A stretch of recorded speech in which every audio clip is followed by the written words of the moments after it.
How's everybody doing? Where is YouTube? I hope everybody found me okay. Let's see. I think there were 7 people waiting. Hello. I'm pulling up comments so I can see who you are.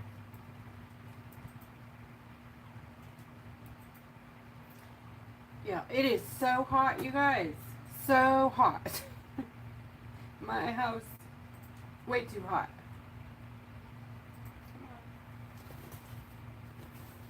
Hey, hey. Whoa, turn the volume off.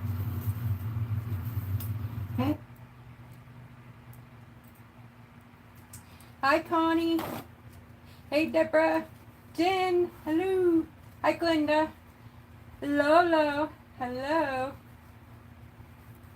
Lo. Kathleen Corbin, hi. Hello, everyone. Let's give a few more minutes for anybody to jump on while I'm over here frantically putting things together. There she is. Hey, I was only like 1 minute, 1.5 minutes late. 2. I don't know. Few. It was a few. Couple few. So I do not actually have the Lunar Kit because oh my gosh, I think I just found, never mind. Well, I don't have the kit, but I was freaking out because I couldn't find any more. I forgot I cleaned up my desk. Who knew a thing like that would happen, right? Oh, word.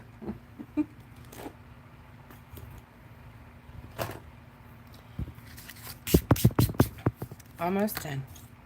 Anybody else coming in? We're up to 11. Right on. No, I'm trying to remember everything that was in there. Okay. Well, I'm doing mine tonight on a gorgeous labradorite or labradorite. I don't know. On this. Oh my gosh. Look at that. Is it not the best? So I actually think I'm going to cut the moon out because it's too beautiful to cover it all up. This side's gorgeous too. It's, you know, I have had 3 of these and I still have 2. This is the second one and then the other was a little bitty one. I have a hard time painting on them because they're so beautiful. So they fit here. Jen. Hi, Katie Bachhuber. I know, look at that. Ugh. I got like all the components I can remember dumping in there just now. I was like, okay, I know there's some of this, I know there's some of that, I know there's some of this, and I know there's this. I was like panicking at the last minute. I'm like, I'm gonna just make it right here on the live. But looky. Oh, thank goodness. It is so beautiful.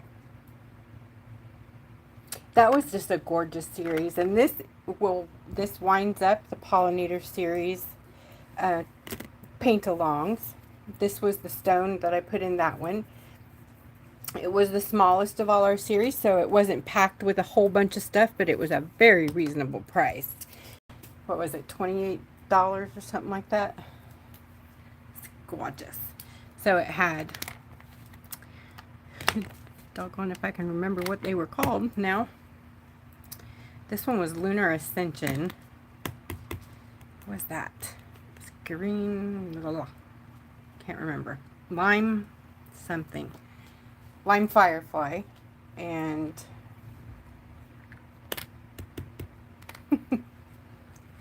something else, right? Always a question with me. Okay, I've got my glasses. Oh, and it came with the Prang. So I'm going to try to use the things that were in the kit. Of course, I'll be adding things because you know me, I can't stand it. Don't you guys, though? You don't just use what's in your kit. These were also in the kit. They're decoupage papers.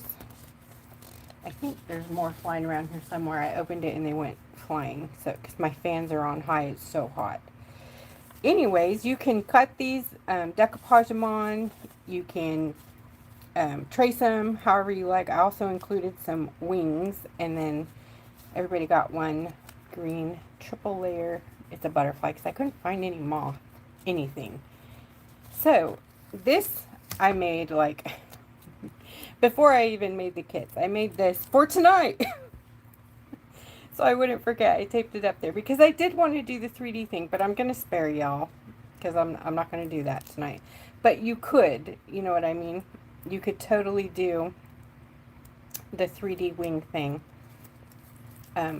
with these. It doesn't have to be like the, you know, all gelled or anything like that. It doesn't have to be that crazy. You could just do like I did on the ladybug, the triple layer winged ladybug, and leave the organza wings as is. These are just trimmed down. They're this trimmed down to be the trailing bottom wings, you know. So everybody should have 2 wings in their kit, so you're lacking 1. You know, but you could use this and then maybe these for the long ones. I don't know, it's an idea, right? Or put this, I don't know, use your imagination. That's what I'm saying. Alright, what else am I missing here? I'm going to pull my chair around. Bless my tall son for getting me my paper towels. I've been tearing corners off of this one paper towel in here for a couple days. Oh, the life of a short person.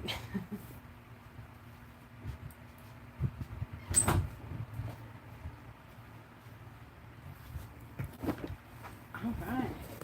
Anybody else jump on here? Hi, Lauren. Hi, Marcy. Couple. Hello.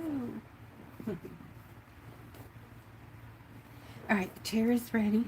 Okay, so in the kit, there were some doodads, some stickers, some things, this and that, and there were a few of these. These are temporary tattoos, and they are fun to use on, you know, stones, whatever, yourself, your kid.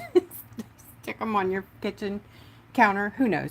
They're temporary tattoos, but you can use them on your art, and I think they are absolutely cute little easy ways to detail things.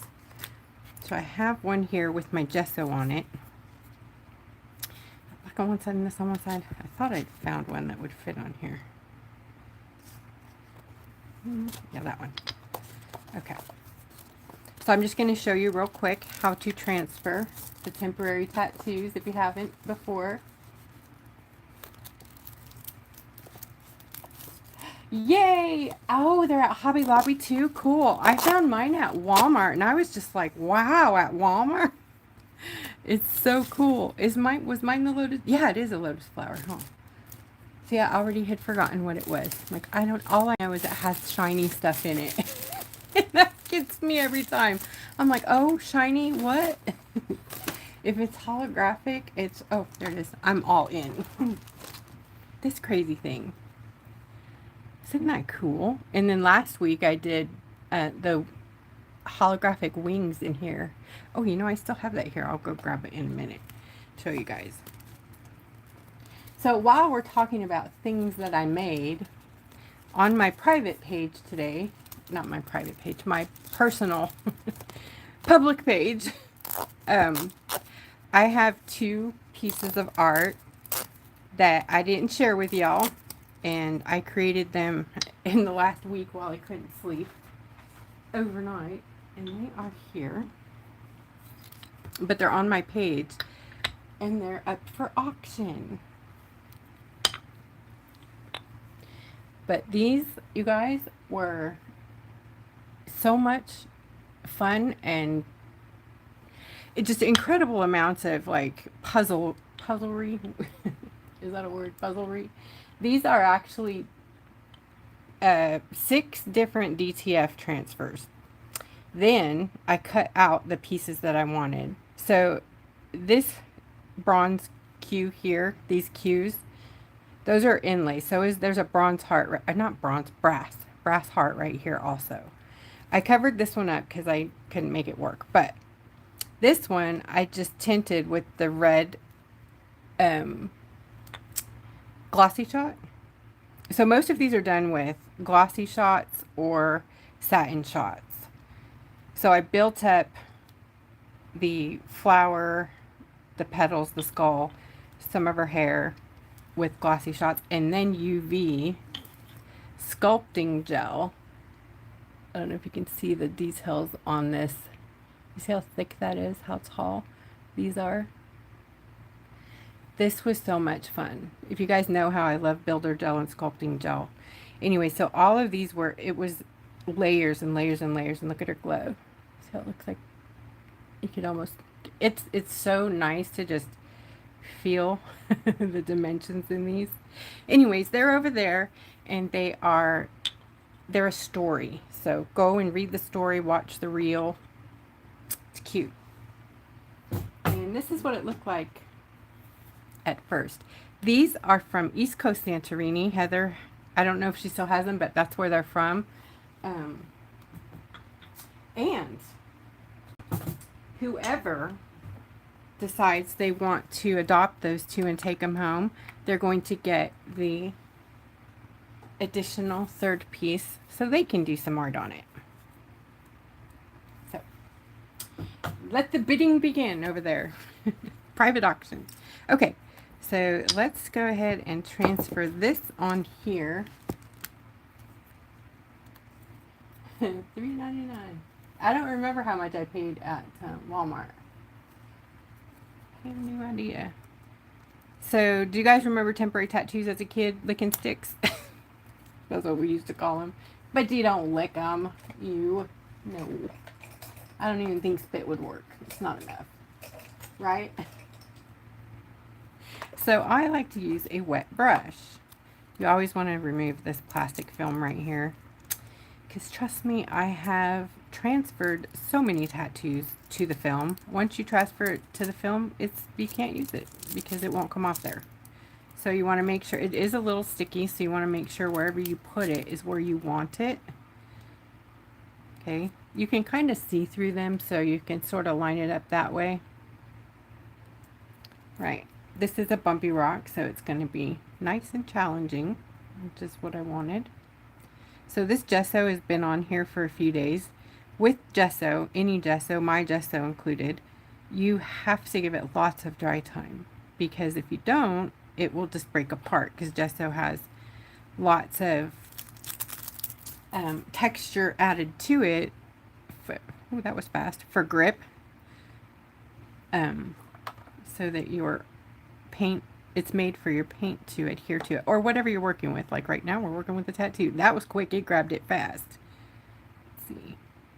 Anyways, I like my gesso, but I think that it's so different from normal gessos. People are like, what is going on?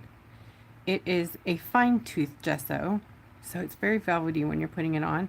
And as it dries, the tooth gets more noticeable. But you have to give it dry time. So I do suggest, if you're going to use my gesso, give it 24 hours proper dry time. Wrinkled a little bit of the leaf there, but see how easy that was? Boom, done. Then you can embellish, and you've got yourself the cutest little piece of art there, right? Oh no, stupid iPad. I see a message retracted. What did you do? Is it a bad word? I missed it. They are transparent tattoos. That was the other thing I was going to tell you.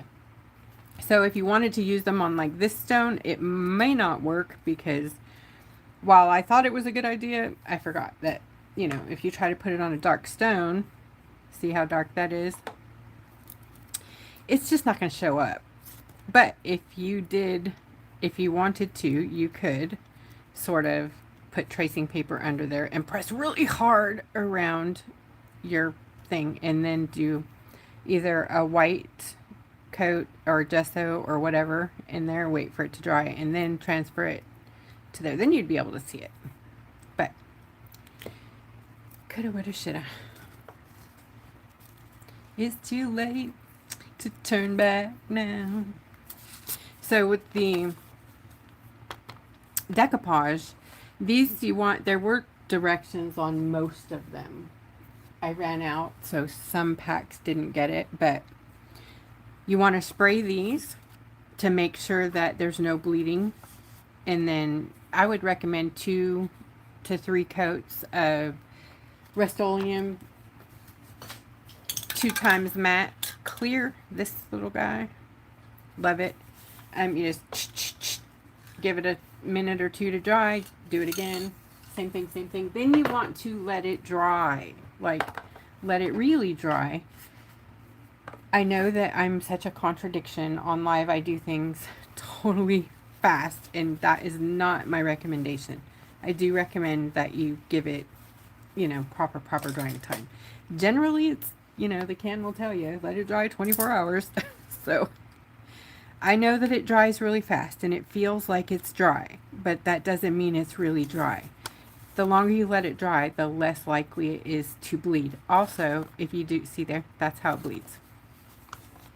If you don't seal it.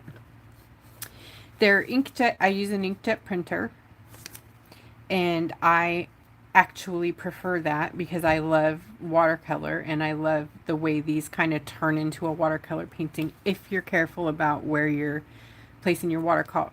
Do you see how far it travels there? The drop. I don't know if you can see that. I don't know if that helps. Oh yeah, there you go. See the drop there, how far it traveled? So if you don't want any of this bleeding or don't want any distortion, you have to be super careful where you place your water if you don't seal it. If you seal it, it's less likely to bleed that much. So like for me, if I want the detail to remain, I don't go all the way out. I paint up and around this area. See how it pushes it out there? And then I, with a drier brush, gently get toward the edge I want. I just don't see because it even pushed it out there. Then I can manipulate it kind of how I want to. You know how watercolor. There you go. Look at that big one. And that was too much. But to me it doesn't matter because, like I said, I'm a weird chick, so that's gonna be too big too. It's kind of fun actually. I like watching it, the water play. And printer ink is quite interesting. You guys know that in my paint I use just about anything that is colorant based. I have tried printer ink. I don't use that because it's way too expensive. But it is fun to art with, you know. So you see the difference in the effects you can get here versus the printed over here. Yeah, we lost our moons, but you can put those back, you know. And we can go ahead and go with the bleeding, and then you get a bigger more painterly effect anyways. So do you guys know what painterly is? You know, I don't know when I figured that out. I think I was like I don't know, my second or third year painting rocks. Oh, actually, and I was like, painterly, what is that? And I even took art class like young. I was very young, but it just means that it, you know, looks like paint. Basically, looks like it was painted. There's different kind of painterly.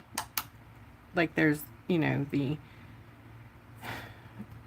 what would you say, Picasso painterly effects, you know, or Rembrandt, or, you know, some of them are like, okay, Splatter Patrick, right? What was his name? Okay, I love that. Anyway, so you different types of paint. So painterly versus printed. Then you could outline it, do whatever, and add your embellishments, and see how fun a printed image can be. I think it's gorgeous. What do you guys think? What are we talking about up here?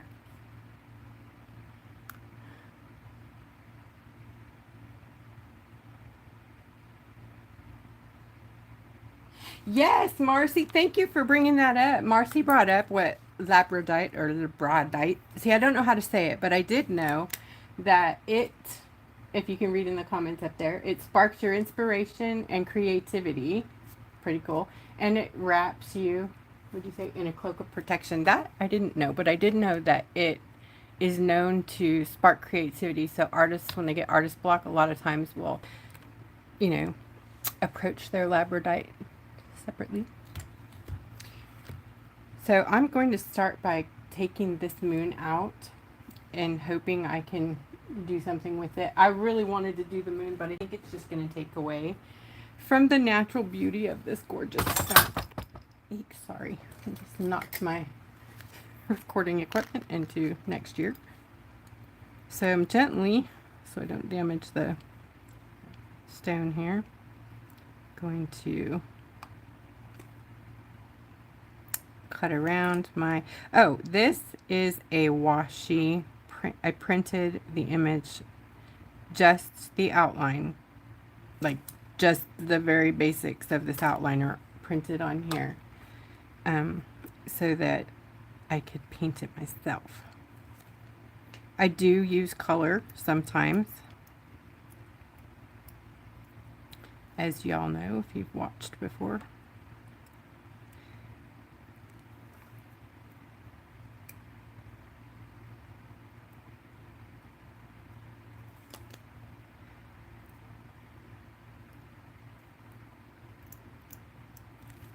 Look at that.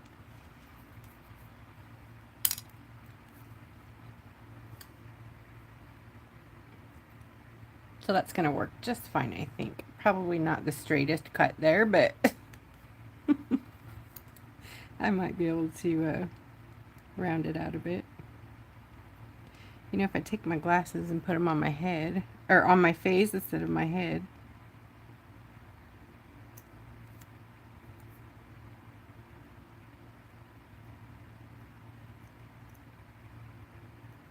Okay, I'm going to sit here and be way too fussy with this, huh? Labradorite. Labradorite. Oh, Labradorite. Okay, so there's, oh yeah. Labradorite. Labradorite. Thank you.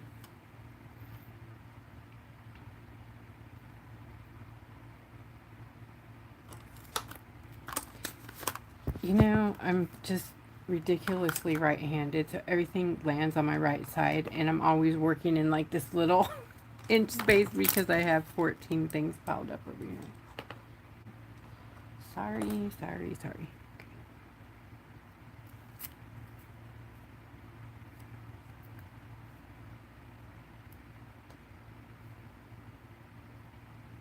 I am trying so hard to be gentle because I'm not, what do they call it, a Hulk smash with me. I'm a Hulk smashing artist.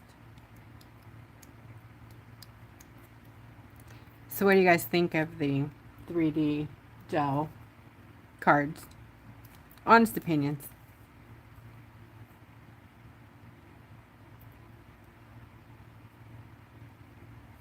All right, there we go. Lift, lift. Okay.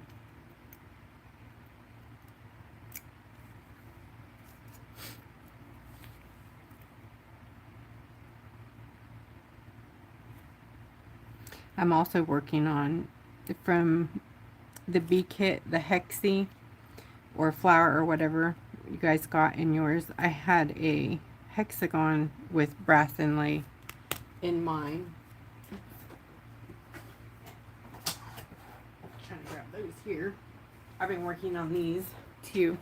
So this is my idea, to make it look like a cube or a box, right? And then in each one you'd have a different scene, so you could peek into a bee's life. Well, I didn't like where that one was going, so I went over here, and so this is done with glossy shots and satin shots. Isn't that cool? I'm not done with this part yet, but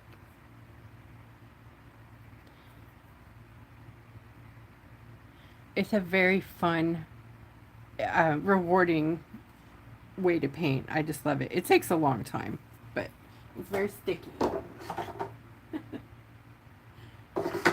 coming along anyways. That's another work in progress. I did hit record on the Crystal Queen. The first one. These are two parts of the same character. That's why they're being auctioned as a pair. But if nobody wants them, then I will separate them. This one I recorded. So I do have that I'll be uploading after whomever decides to take them home.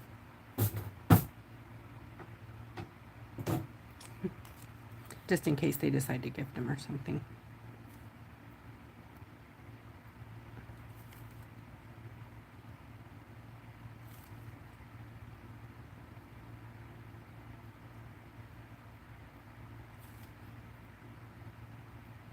Sorry, I just made up my mind to take the moon out right before I hit go.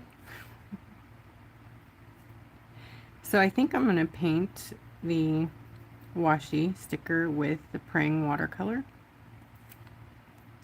And then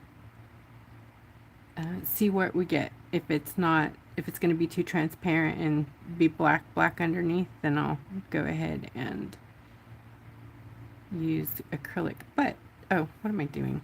That needs to stay on there. Whoops. Okay, are you guys watching me? Nobody's watching me. You gotta keep an eye on me. Anyways, the cool thing about washi is that it's kind of like having a fine gesso layer. You know, if you are working on something dark and you need that, you know, light base on it to give you your tooth, your grip, or whatever, or your primer, it's done.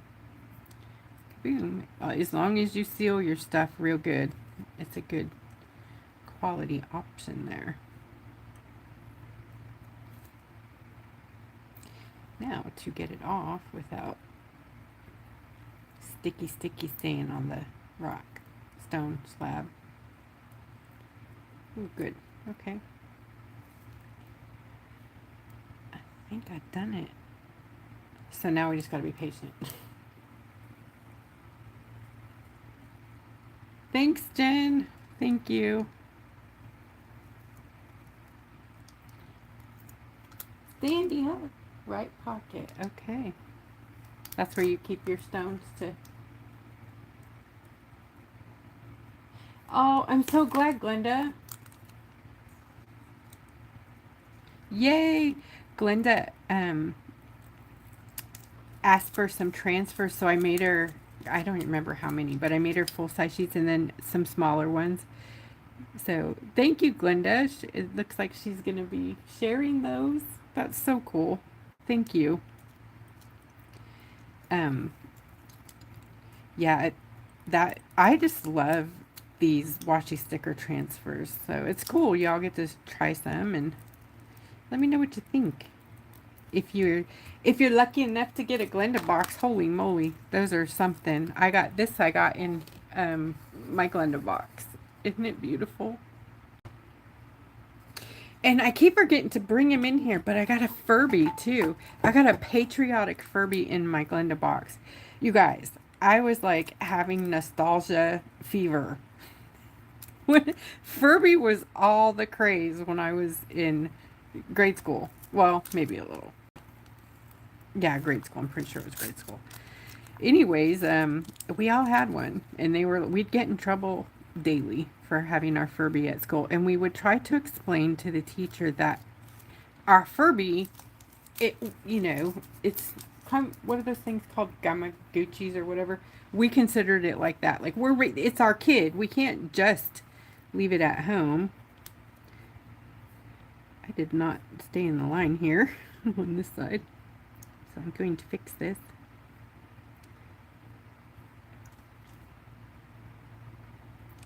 But yeah, and it's hilarious. You know, they used to, the more you would talk to them, the funnier things they would come up with. I think I'm going to go find that thing. Oh gosh, not life, dummy. Okay, I'm going to try to, I know where it's at. I got to go get it. But I'm gonna bring it on next live. How's that?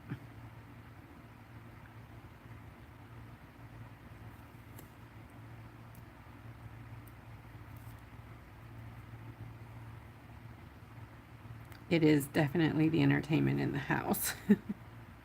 Such a cool thing. And if that wasn't a lot, she sent a gift certificate to my favorite sub shop. Now, Glenda, did you know that was my favorite sub shop, or did you did you just get lucky? Because I mean, who knows that like I love Jersey Mike's. Oh my gosh, like I can have it every day. And I love the number, I think it's 17. It's the original cheesesteak, you know? So good. Our Jersey Mike's is relatively new, so. And somebody drove through it a few weeks ago, like literally drove their car through the side of the store, so it's been closed. When I went the other day, I sent her a thank you again. It was the first day they were open. Thank you. Thank you, thank you. Okay, here we go. I'm nervous. Oh my gosh. You guys, I'm seriously like stressing about this stone. I do not want to ruin it. I know luckily because it's not very porous, it's pretty non-porous, I could wipe off a boo-boo really fast, but you know. Alright, here goes nothing. Glenda pays attention. Whew. I don't have enough money to pay attention. No, I'm kidding. I've always wanted to say that. Thank you. Thank you. Thank you. So I'm going to activate the Prang. And I did a... Oops, sorry. Before I included this in the kit, I played with it a lot. Before then. And I love this little cheap kid set of watercolors. And they are the pill watercolors. You would think that they were terrible, but they're not terrible. They're actually pretty dang good. And so that's why I chose to put them in there, because they're affordable, they're travel size, they're compact, and the dang little brush, even though it's stupid, it falls apart, it works. I couldn't even believe it. So I did like 3 or 4 paintings with the brush before it fell apart live. So I don't know what colors I'm going to use, but I'm going to activate them all. And then we'll do a little fun swatchy here, because that's what we do on kit night. We play with the stuff in the kit. Is there any room left on this one? And of course I don't have my swatch card from the kit. I did these beautiful swatch cards for these kits too. What did you guys think of those? Look at that. I mean, hello. That's not like cheap kids watercolor. That's super pigment right there.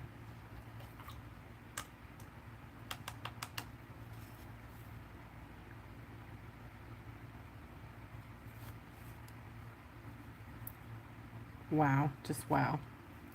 You know, if you guys ever get a red that you don't feel like is very red and you have a magenta next to it, that makes a really great red. The two together. Let's show you, what does this color and this color make? You usually can make really great colors with a few colors, but you have to have the right colors. Like without the magenta, it's real hard to get the right kind of purples and, you know, like true green. Even though red and, or yellow and blue make green, they don't make a great green, but look at that. That's a nice true red there. Huh? Isn't that cool? So if you're like, God, there's no good red, you can make red. You can always make the color. And then if your orange is too dark, add yellow.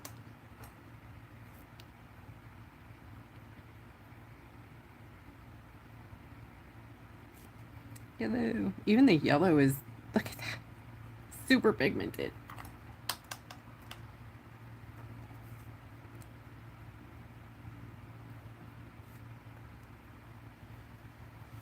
Yeah, very, she's right. Warm and cool. Warm primaries and cool primaries. Cools have blue in them, so they're like, they call them blue base, and warms are more yellow tone. But your secondary colors are, okay, if you have blue, yellow, and usually red, but now it's more magenta to get all the true colors. So blue, yellow, red, or magenta. And you mix those to get your secondary colors. And then your secondary colors make your tertiary colors, which, Lord have mercy, right? Trying to say that word. Tertiary. Tertiary, I believe. If you've taken color theory, you probably know what that word is. I'm not good at teaching color theory at all. Because past that part, I'm like, whatever.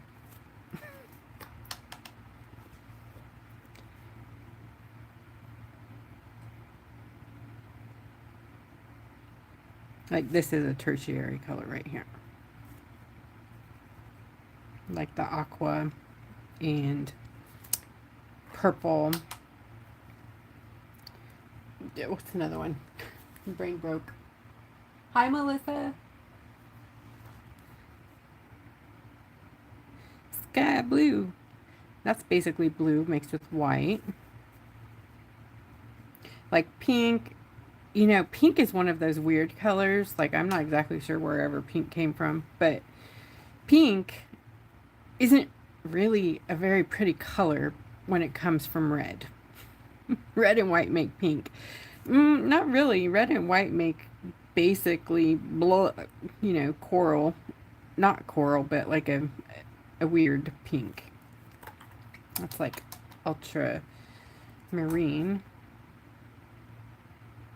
And then this one's violet. They're dark colors, aren't they? Pretty impressive, right? See, like this pink is definitely not red and white mixed together. There's some blue in here for sure.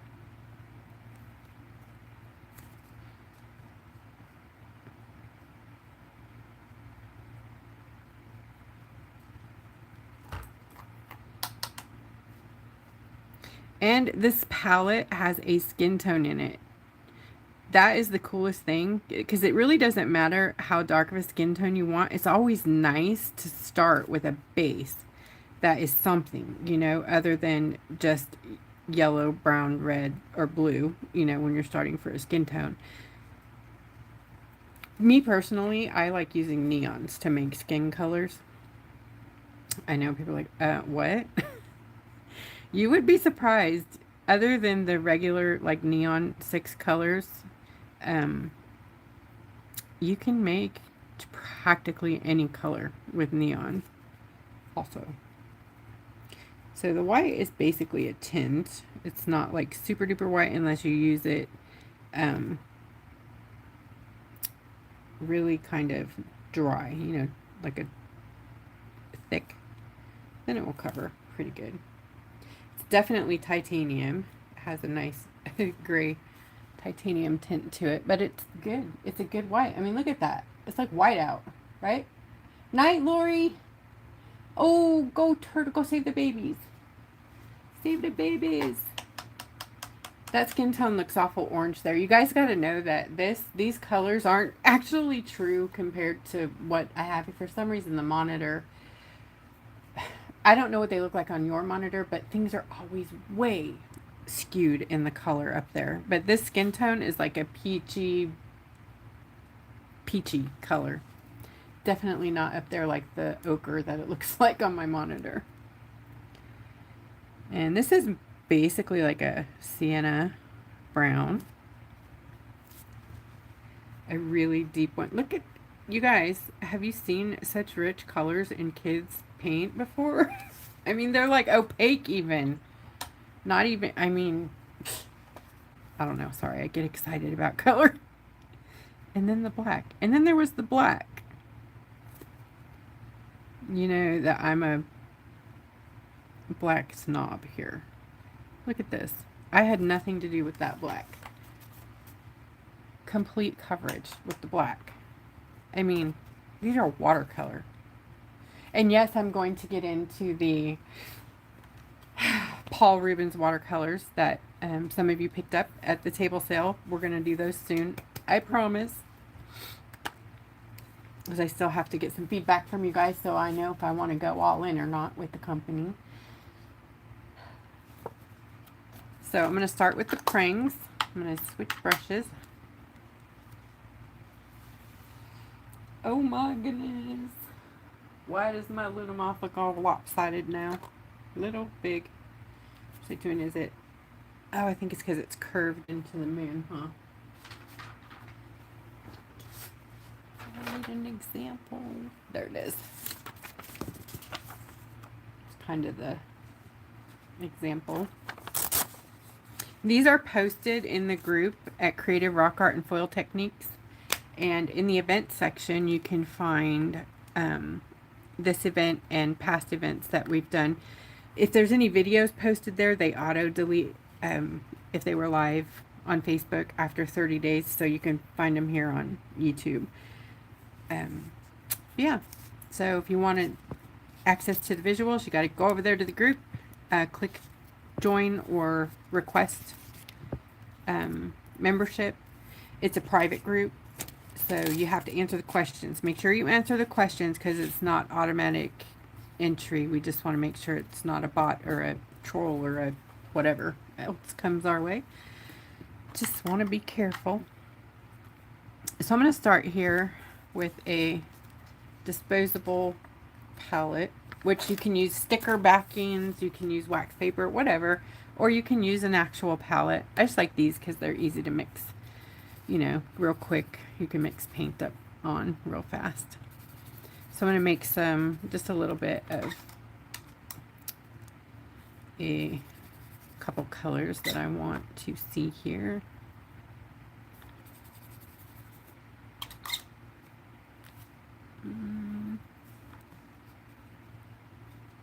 The light mint, and then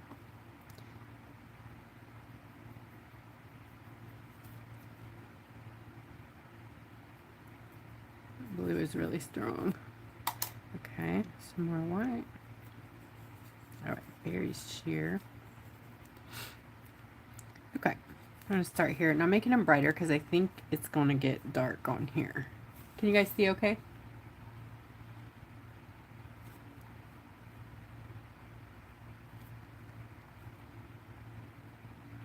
So I'm going to lay down the color, just block it in, and then I'm going to go back and add the lines, but I want to see kind of what it's going to do.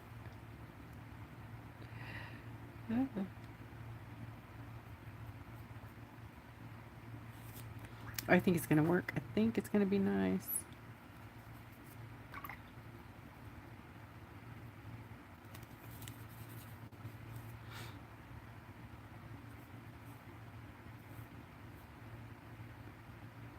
Oh yes, it's going to be good, good stuff, good stuff. Also, don't scrub your washi too hard because you can tear a hole in them. I forget it's not watercolor paper. When I say scrub like that, you'll just make a hole.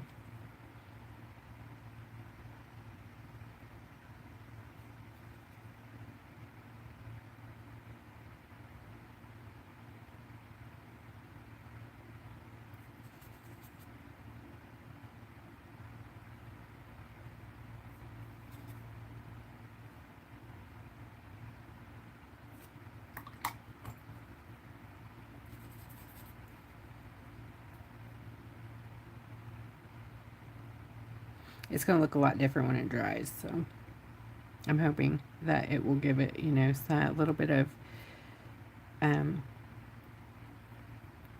lighter background there.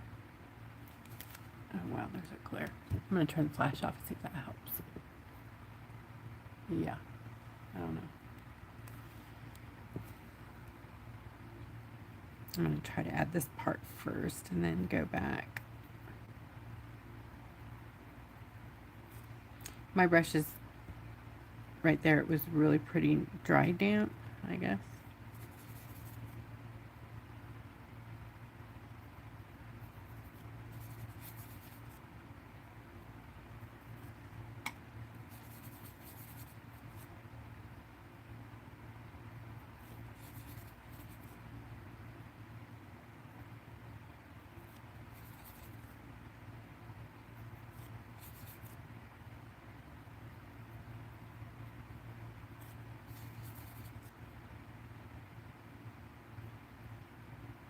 I think the whole idea of painting your own stickers is bananas awesome. I mean, if we could have done that back in the day, wow, you know. You know, the funny thing is we probably could have. I'm going to dry this a little bit just to see what it's going to do because I want to see real quick.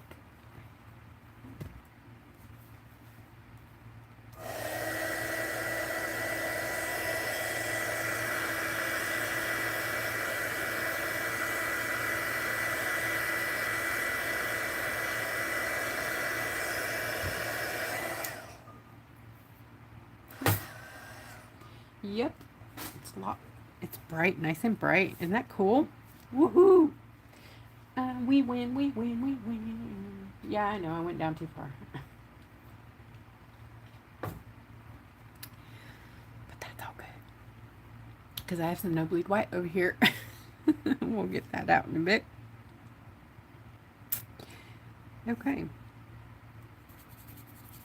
So stop and do it again. What's that Steely Dan song?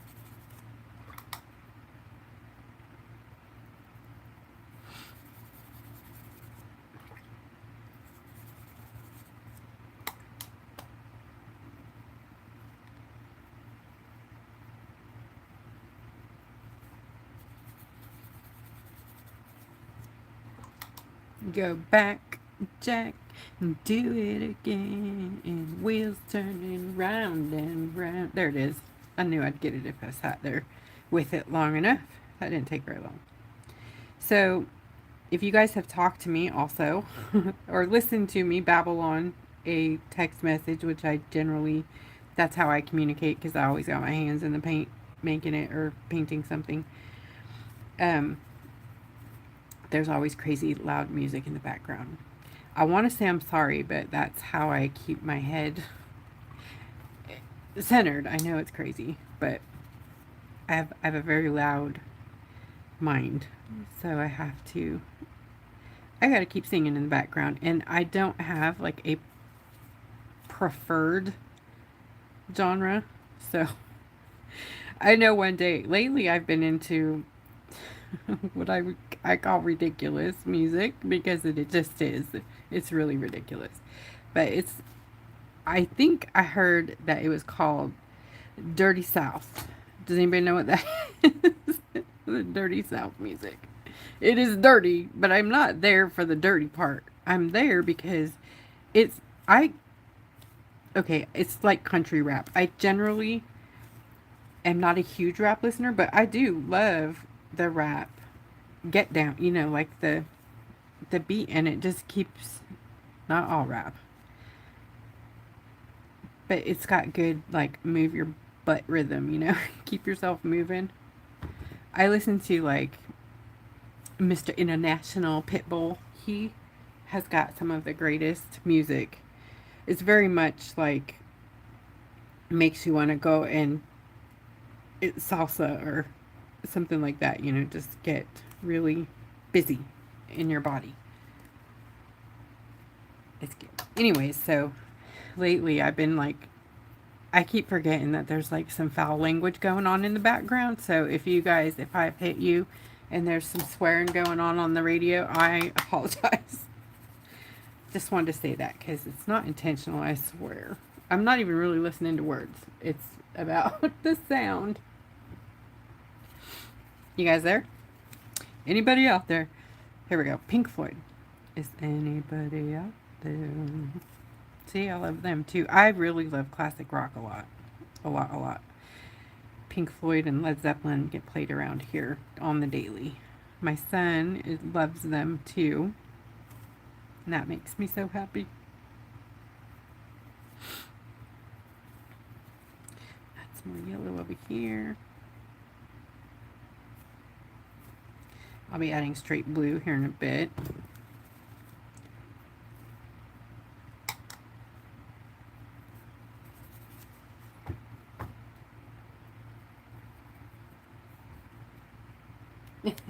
Yeah. You guys, I lost you at country pop and rap, right? You're like, what 52-year-old is? Well, she's gone crazy. Yeah, menopause will do that to you. I wouldn't have pictured that for me at this time in my life. Nope, I would not have. But I also wouldn't have pictured I'd be like stark raving mad with adult onset ADHD. Not something I gathered would happen, but it's a thing. Apparently, menopause does some crazy things to ladies. Not that I'm a lady, but you know what I mean.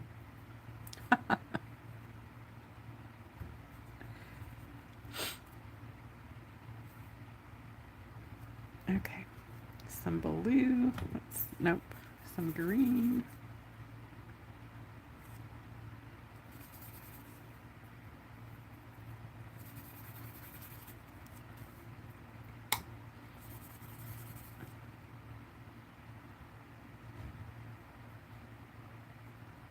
So I think for the eyes, I call them eyes on here. I'm probably going to be over there digging in a little bit. I love these little parts right here. You know, I'm going to want to build them up because they look like eyeballs to me. But also, like, if you ever pick up those nail decor, you know, like the little moons and the suns and the stars, the little gold bits or whatever color they are, you can use those in these little things. Oh, it's fun. It's fun. I'm always trying to think of something more than paint to put in on my stuff. So I guess that I'm probably more mixed media than not, because I'm just not satisfied with just paint.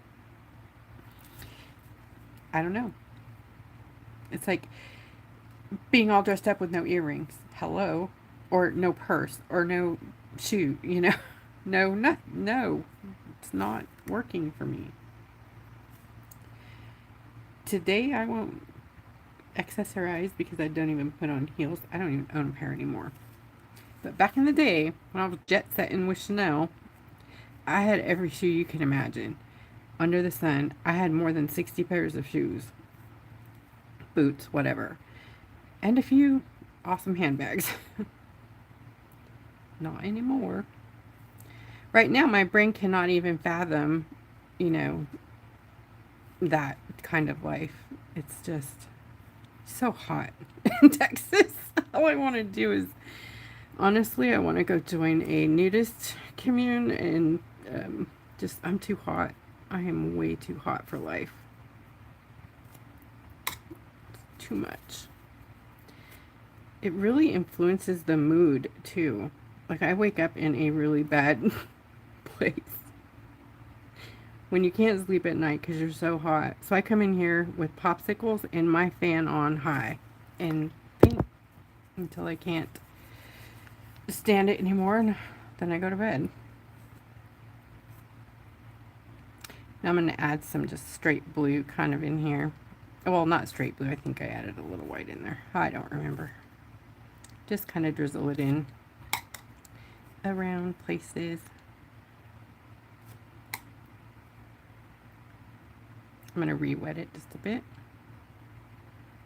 so it's not so abrupt looking. Around in here. I'm going to stop.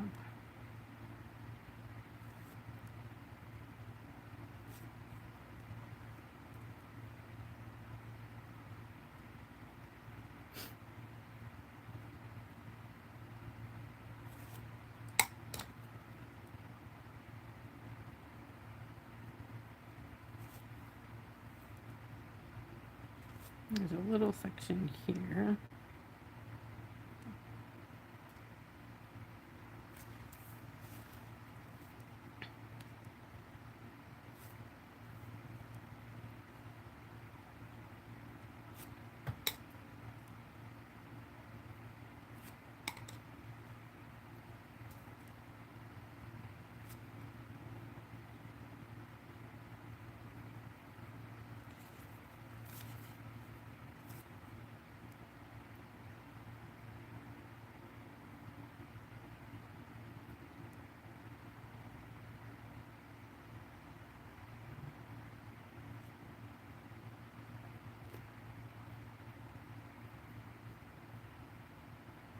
So let's do it like reactivated number painting. Do you guys remember that? I think I did. I got some bookmarks recently, and with them they had watercolor on paper, just the little dots of like this kind of watercolor, or they were squares, and they were little gifts.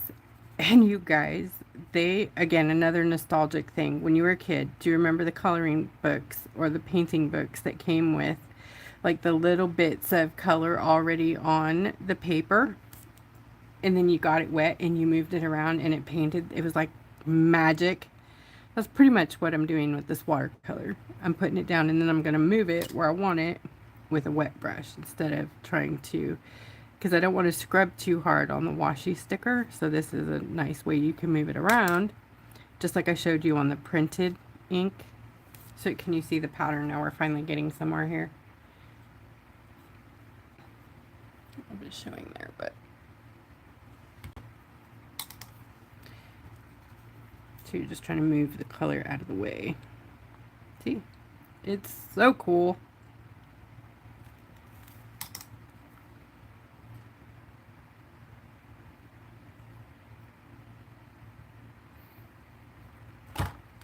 Sorry, I bring it up so close like that because I feel like you guys can't see it down there. Yeah, I scrubbed it a little too hard right there. It's okay. Oh, that's so good that you're getting, oh my gosh, I would do anything for 52 degrees right now. Oh, wow. My house, I wake up and it's still 74 in here. And I know you guys think that's not hot, but it's humid. And it's just, bleh, you know, it's too much. It's just so humid. My AC doesn't work the greatest, and we're just, you know, not in a position to be fixing that. So it's been, we've been dealing with this for a few years now. I was hoping we'd be in a different place, not a different home, but a different, you know, I was hoping I'd be a little bit ahead, but the AC units around here just, it's so taxing. The humidity's so heavy that they run 24/7. 24/7. And we don't get like real cool months. I mean, okay, we get cool months, but we don't get like snow. We get ice a lot. We get snow, very little bit of snow. We get, okay, no, we don't. That's not even true. What am I saying? We don't get ice a lot. But when we get cold, it ends up being ice. There you go. That's what I mean. Our cold is not normal cold. It ends up being a mess.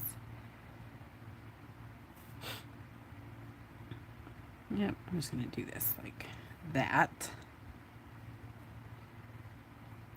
Instead of messing with it.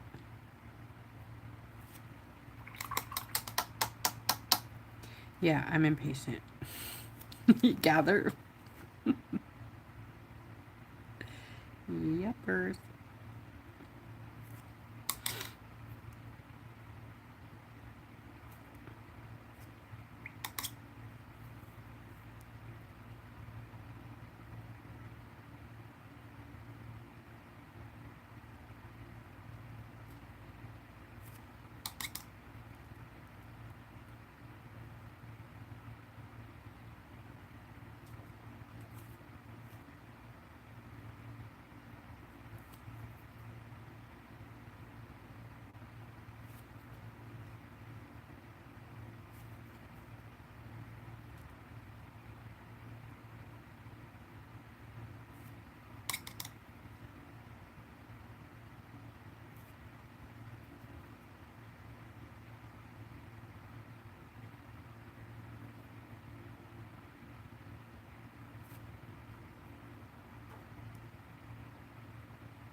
Okay, then I'm going to come back down here and really push that blue up.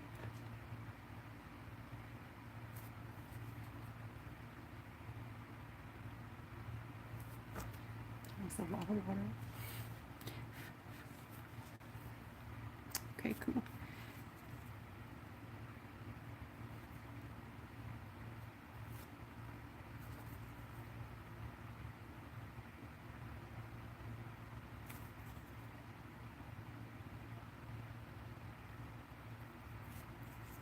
I am loving this so much already. Wanda, no, invasion. Ha ha ha. Hi, Yvonne.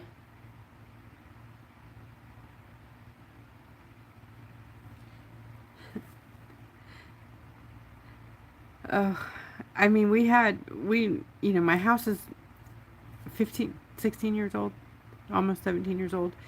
And great, I mean, it was beautiful when it was beautiful, but I can't believe how old the house got so fast, And we didn't even live in it for 5 years. We was on the road. We were traveling with my husband. So I am kind of a little irritated with the state of our home right now. I feel like I shouldn't be seeing all of these things that I'm seeing, Yeah, we live hard, but we're not like all dainty and careful people. But still, it shouldn't, the things that are going wrong shouldn't be, Oh, it's crazy. But I mean, when you have hailstorms that much that, these things don't have a chance. So the roofs and the siding and the foundation, that's a whole nother thing. Texas dirt, soil is so bananas. We flood so much here in Texas. So our foundations it's a whole issue trying to keep them stable. They're just not. I still can't figure. I'm sorry. I love you, honey, husband, and my son. They're Texans. I'm from California. I'm from Northern California. It was hotter than Hades in the valley where I grew up, in the Shasta Valley. I grew up in Shasta County, in Redding, well, in between Redding, in a little town called Cottonwood and Anderson. If anybody knows where that is. It's a podunk country town. Anyways, farmers and ranchers, and I grew up on a ranch with my aunt part of the time, and while my mom was going to college. And I mean, it was the best childhood, And then in my adult life, I'm on the road with my husband, got to see lots and lots of the country. And we bought the house in 2009. And then, I don't know, we lived here for 4 or 5 years. And then I went back on the road with him when when we felt like Austin was old enough that he could go with us. And it wouldn't be hauling a baby around everywhere. So then when he got 4th grade, we came home and then COVID hit. And now he's a junior. I can't believe how fast time goes. Oh my goodness. My baby's growing up. But what even was I talking about? Oh, the state of our home.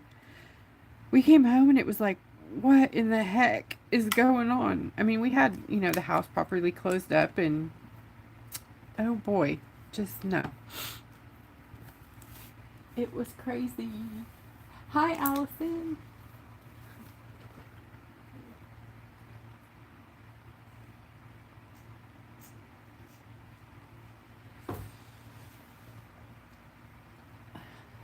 I'm glad to see you. You're not late, girl. It's late over there. What even time is it in England? So it's what? Is it 12 hours? I can't remember. It's got to be like 2 or 3 or something in the morning, right? I think that's what it always was.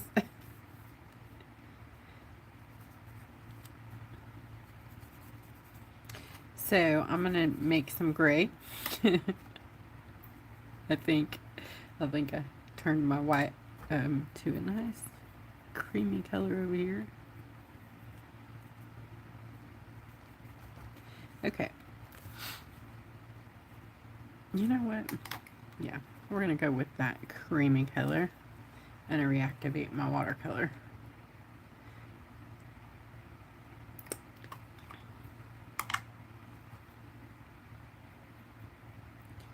Because I need that like butter white color. Maybe not quite that yellow, but no, oops. Well, gray will work too, because I need a little bit of that. So go with that. We're going to use it for the moth body. Can't even see it. How funny. Definitely got too much water there.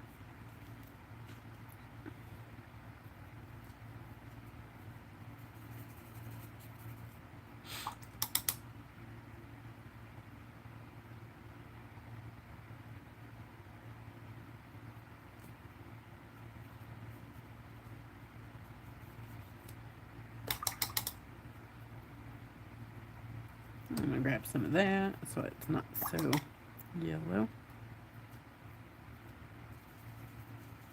I like that.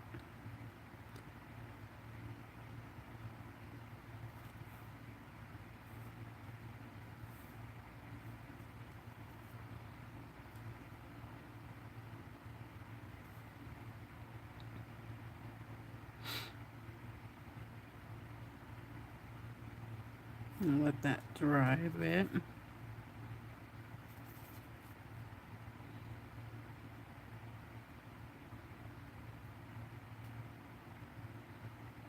It's got these like brighter layers in here. I'm just gonna make it bulkier there.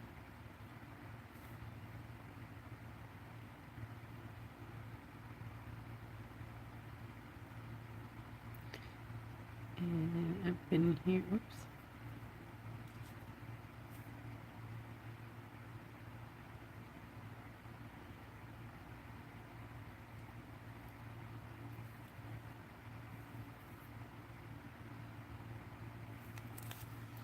You know, it's really cool when your watercolor, you paint on your rock and your watercolor doesn't beat up. How cool is that?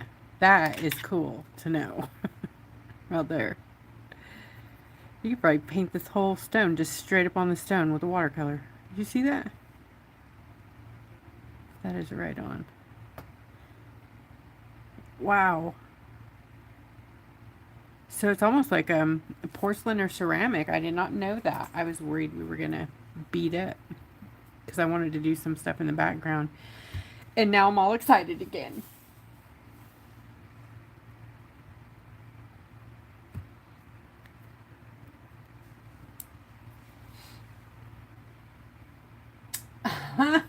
Googly eyes. Oh my gosh. That would be so good. So Carrie Wells, if any of you know that her, is, well, I don't know if I'm supposed to tell you. Sorry, she loves googly eyes. Anyways, she's kind of got me into googly eyes, and I put them around places, and nobody even notices around here. Like, literally. I ended up putting them on the coffee creamer bottle in the fridge because I was like, hello, are y'all sleepwalking? What in the world is going on? I put them on the coffee pot in a place where it looked like a face. And then, I don't remember all the places I put them. Anyways, I ended up putting them on the coffee creamer because I was just like, okay, somebody say something. They're just not amused by me at all. I'm the only girl in the house. It's irritating, you guys. Where's all the humor? Okay, something else cool that's going on right now. Sorry, I didn't mean to yell there. My son is so dang excited and proud, and I'm so proud of him. He's been working all summer rebuilding this tractor lawnmower that the neighbor ranch person over here gave him, the ranch owner.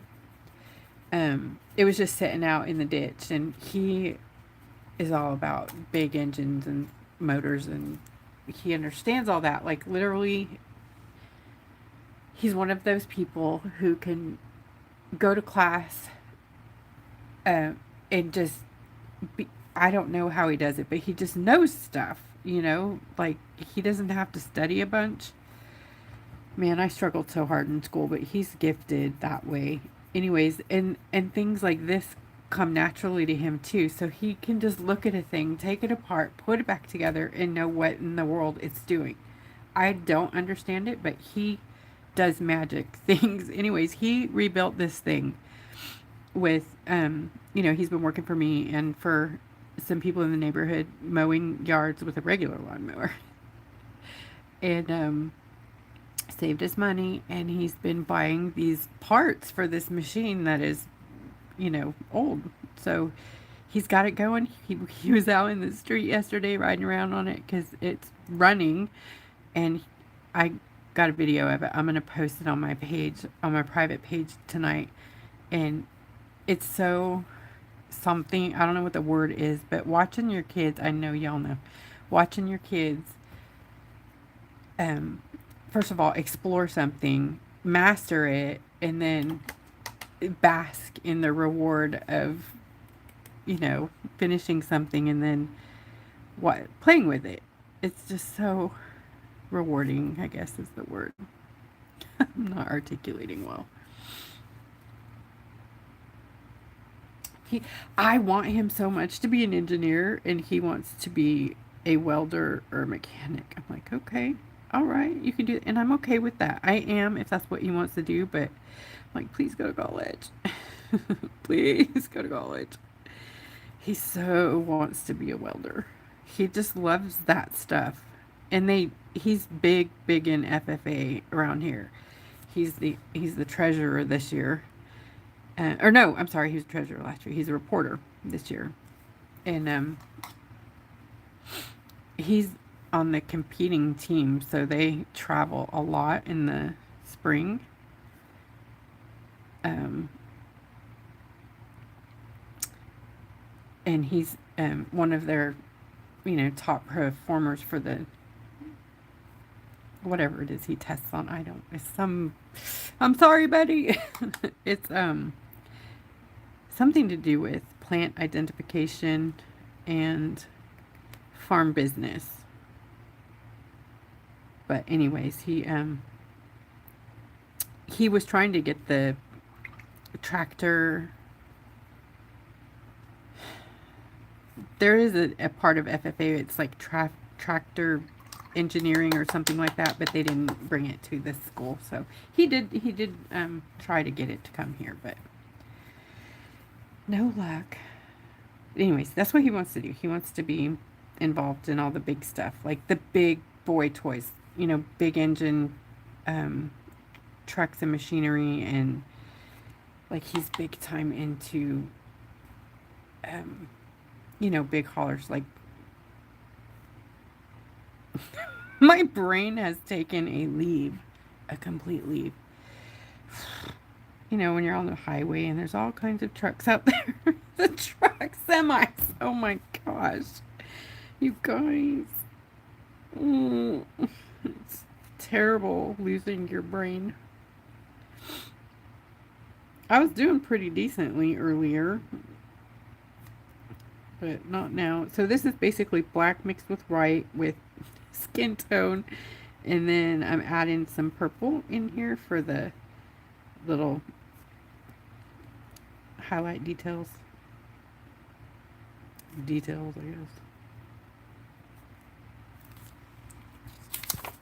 These.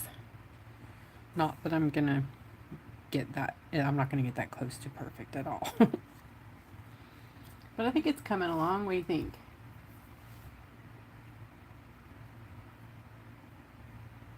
Yeah, thank you, Jen. It is an excellent vocation here too.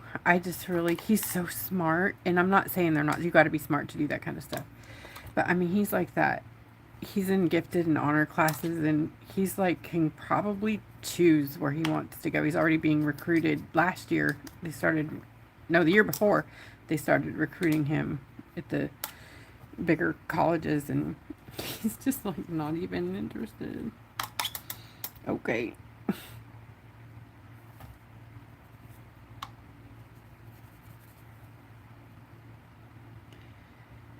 I'm just glad he hasn't made up his mind yet on what he wants to do. I mean, he knows that he wants to be involved in that sort of thing, but he hasn't put down his foot yet.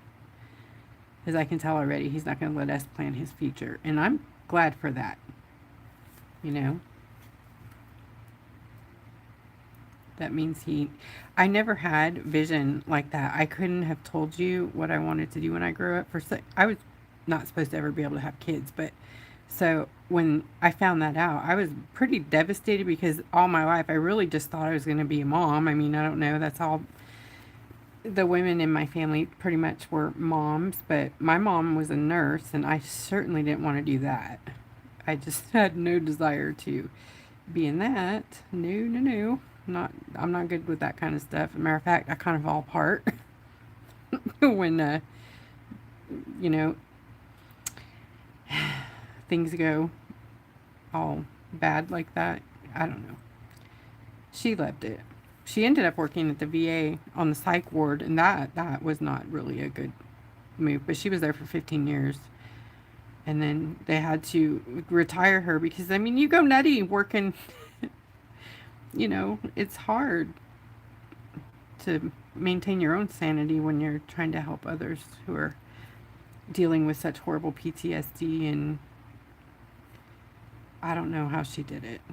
Kudos to all y'all out there in the medical field. Honestly, that's a hard position to not lose your marbles. Any of it, you know? It's just hard, I think. To maintain, to be able to see humans as a human and not just a, you know, I know there's got to be some like switch in your brain that you shut off, but to be able to keep your humanity and do that job, I think is very cool. Like, I know some doctors around here that don't have, you know, there's no beds, and I mean, they just get on the gurgle, Google, Google University prescription. Okay, my doctor's pretty, every once in a while we butt heads, but he's pretty good. But a lot of them don't pay that much attention. You know what I mean?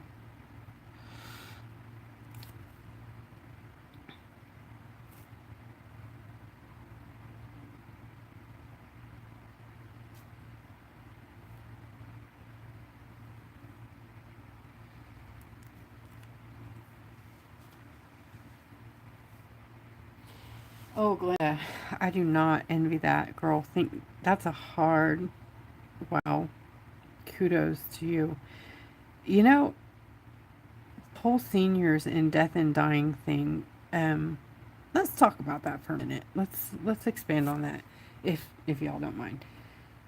There's like this new stress in my life, and like it's seriously like all mind consuming, and it's hard to talk about too. But the whole idea of death and dying is like a daily thought. And what in the world? I mean, how do we age gracefully when you're staring down? I'm not dying or anything, but we're getting older. And it's like you got to be careful of everything. Everything. And there's an age difference between my husband and I. I have 17 years, and yeah, it's scary. Very scary, you know what I mean? Anyways, it's just a constant, it's always in the back of your head. Like, check on them every night. Y'all checking on each other. You still breathing? I'm still breathing. You good? I'm good. What in the heck? I know there's therapy for this, but does everybody go through this like terrified stage? My husband's not. I am just terrified of the inevitable. You can't change it. So what in the world do you do to deal with that fear of growing older and dying? There, I said it. Melissa, oh my gosh. Oncology. Oh, that's a tough one too. Y'all. Gosh. Big kudos. That takes some strong people. You guys are so strong. You know, I had, every once in a while, I get a pretty bad anemia. And, or I get anemic. So they send me to the oncology doctor, which is, I didn't know, I don't know. Anyways, they send me there, and then in the oncology clinic where they do the chemo, that's where they do the blood transfusions, infusions, and iron infusions. And I generally, when this is happening, I get a blood infusion. They give me blood, and then they also hook up a bag of iron and a bag. It's not all at once. It's over a like 6 week period that I get this treatment, and it's so hard to watch because you're there and you're watching people go through the hardest time of their life. And of course, you know, you're rooting for everybody, but inevitably they're not there next treatment, some people. And that's, I don't know how you guys do it. Honestly, I was just, you know, in the chair 3 times a week for a few weeks every 4 years, and it's so hard to watch.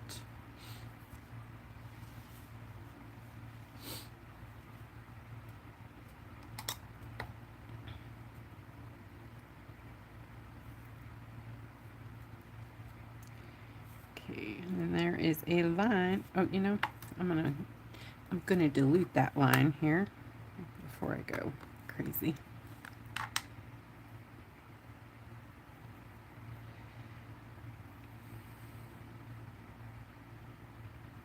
I am very grateful for y'all out there. Do what you do. Got me all up in my feels tonight. Sorry about that.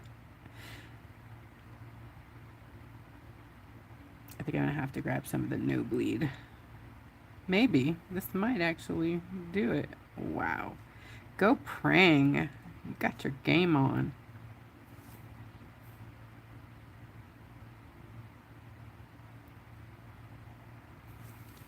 That is pretty amazing. To me, anyways.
Wowie, so cool.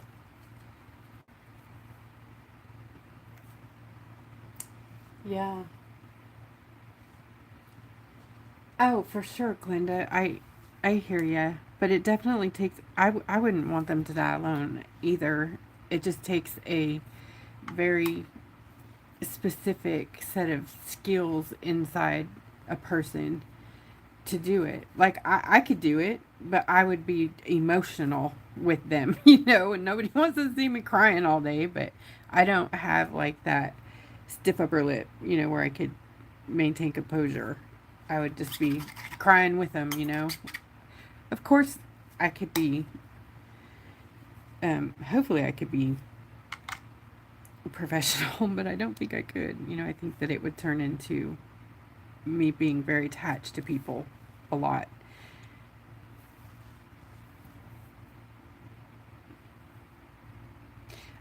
I'm pretty sure that empathic issues would kick in, and that is probably 90% of the issue is I can pretty much feel the dread in people, you know, around me. So, and I think that I pick up on that more than anything, and it tends to make me very negative person. I know it doesn't seem that way, but I always wake up on the negative side of the bed. Like I wake up with negative thoughts, negative everything. And I have to like work hard to turn that around. So I'm always like, who in this house is so, because they don't ever act like that. So I'm like, it has to be me, that's negative, but I don't feel like I am. But I am. I always am doom and gloom first, and then I work my way through it. But if you know your weaknesses, you can work on them, right? Tell me I'm right.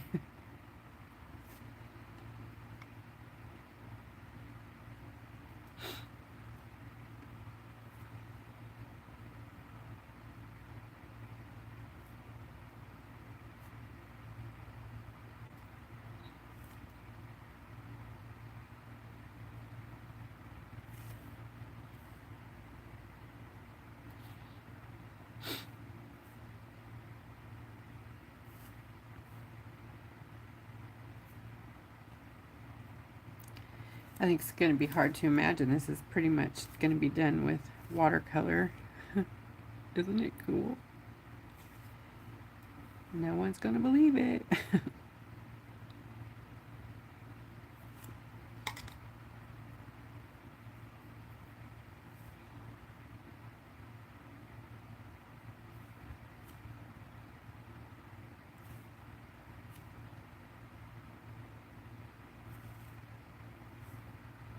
I'm telling you guys, I couldn't make a basic set of watercolors.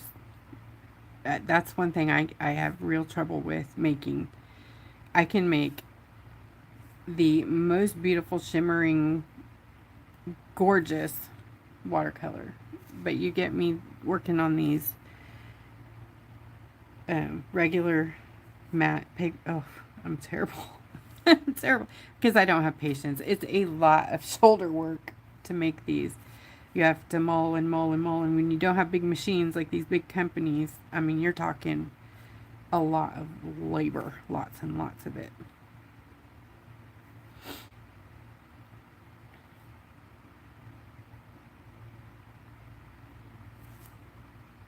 It's not like mixing stuff together in a bowl and putting it in a thing.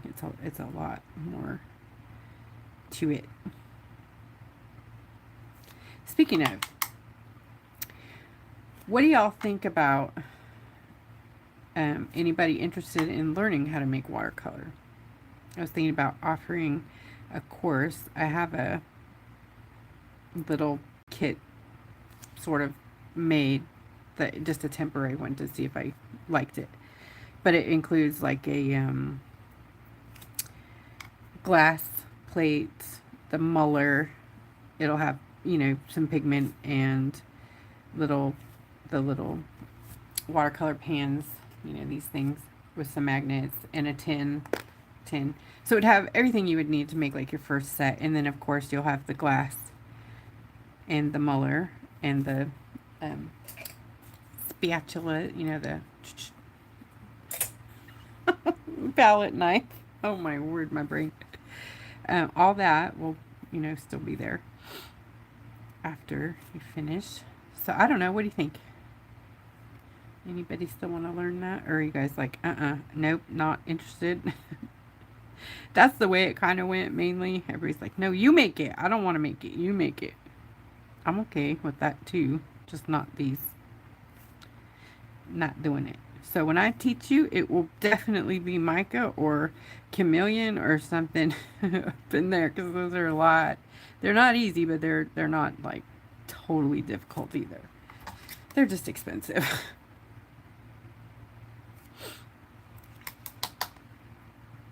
Yay, Deborah loves making watercolor.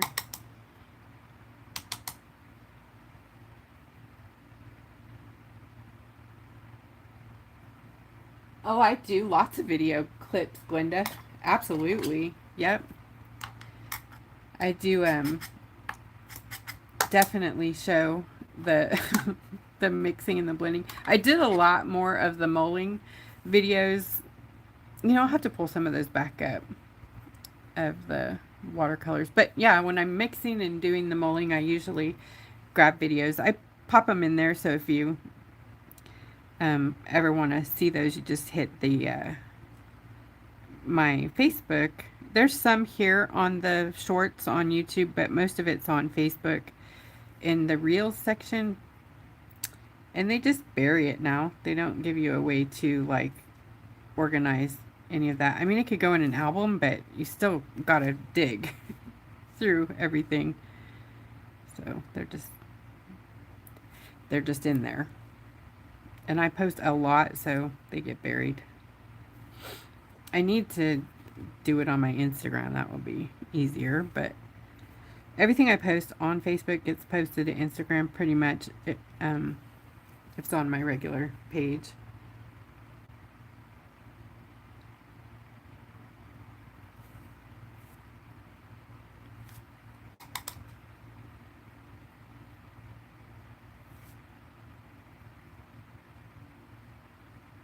Yeah, I have a lot of mixing, stirring, mulling.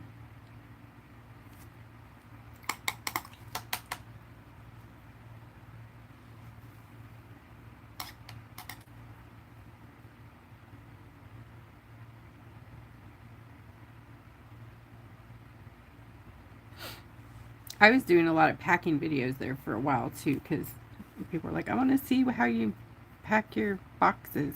So I did those. And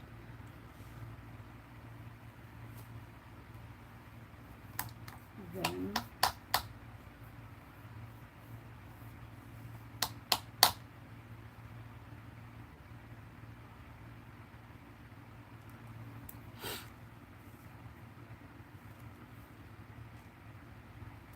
so I'm going to hit these,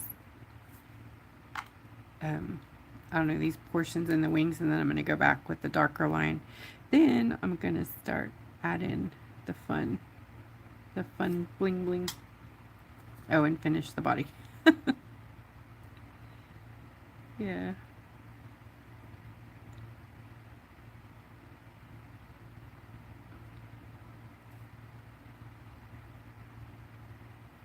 No world.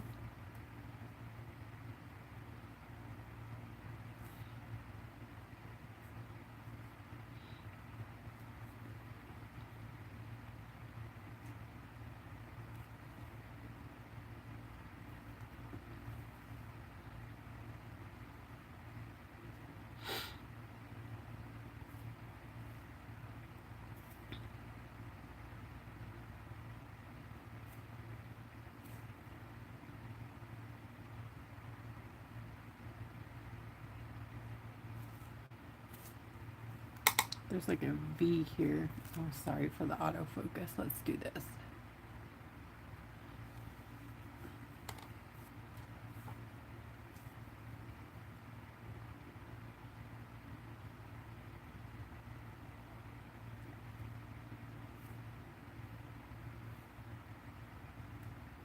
Boy, I don't know if I want to bring it in that close now. It looks terrible. It's painterly, okay? It's painterly. Well, in my defense, the image I created over here is very painterly. It's not, you know, a blended thing. It's like acrylic looking, you know.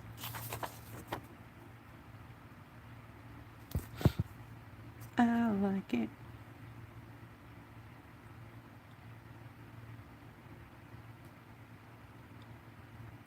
This piece right here has me a bit perplexed.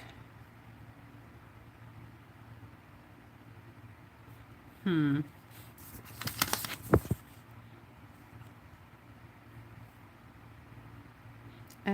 okay. I think I messed that up a bit, but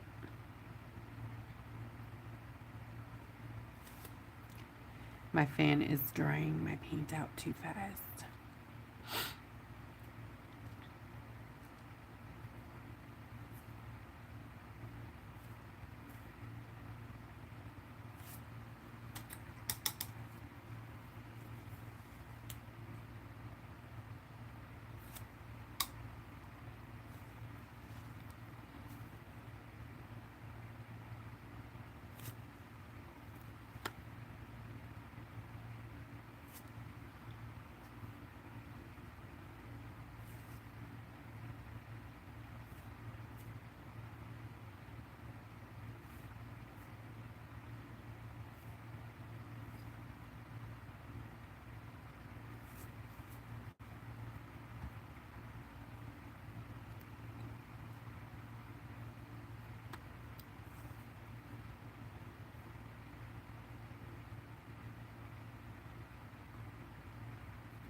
Sorry for the rocking it back and forth. Right, too right-handed, I guess.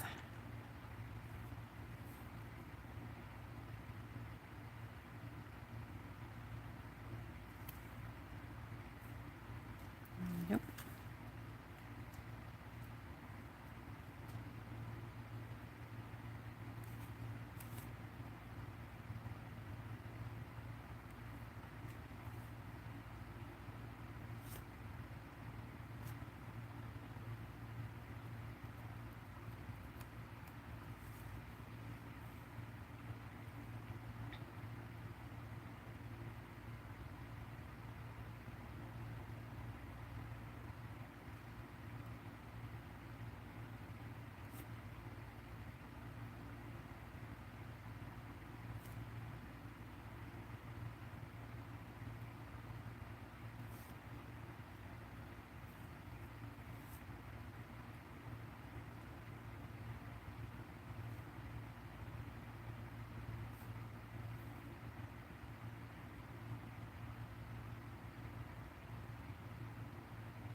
My mathematical brain doesn't work well, so I'm like, well, I don't understand where the lines are coming from or going to, or but I'll work it out. It just takes me a second. That's why I can't draw, because I can't figure out the dimensions of things. I know I should build a grid. I should do this. I should do that. But do you think I'm going to? No. Come on. It's me we're talking about.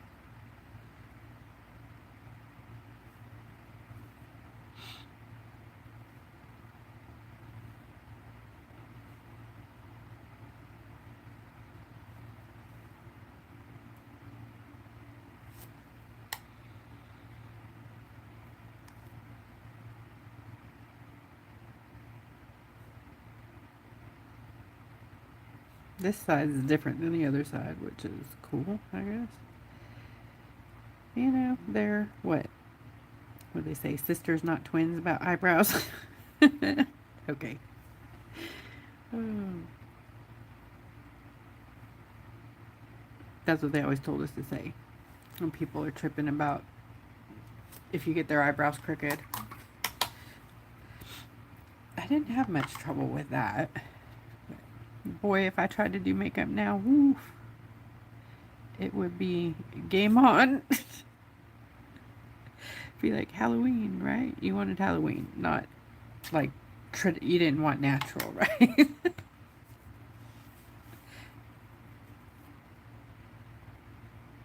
I should find my portfolio.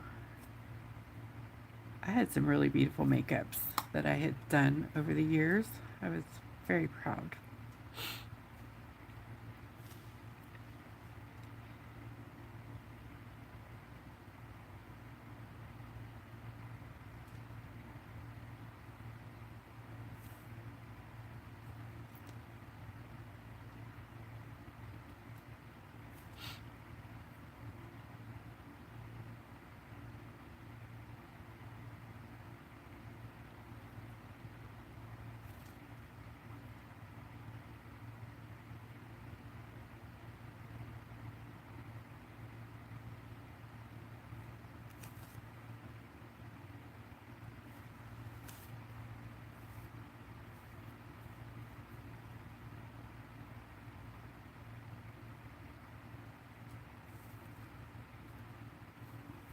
I think is going to start coming together here now that we're putting in the defining lines. Oops.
Here we go. Doing the fun stuff.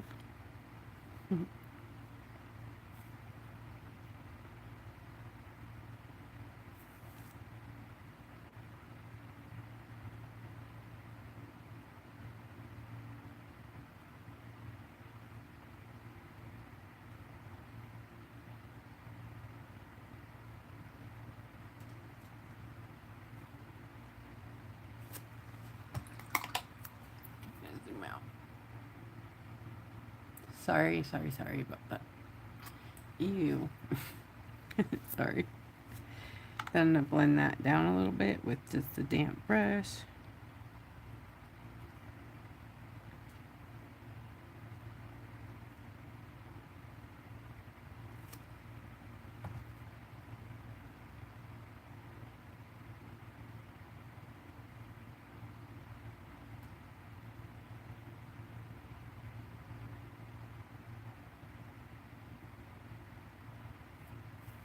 Yes.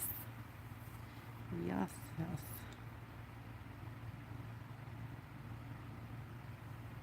Oops.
Just gonna deepen up some of this stuff.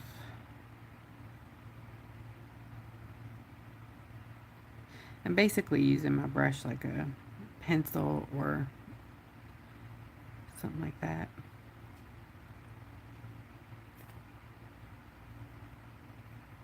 This brush is amazing, by the way. You can get some really cool details with it. And I'm on the wrong side of that.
Thank you. Thanks, Jen.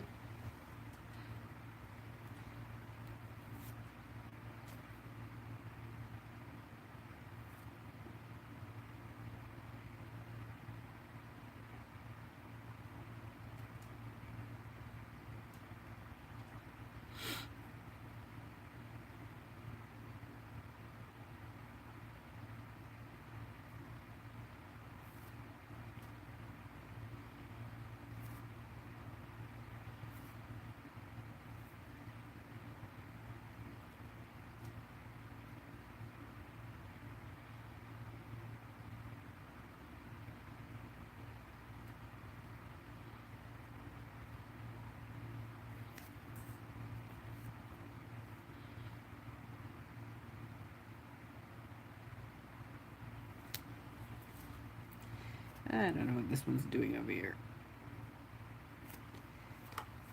I have it on a different picture. Oh, okay.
So if you've ever used watercolor pencil, that's pretty much what this is like. You color it on and then you activate it and move it around.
How y'all doing?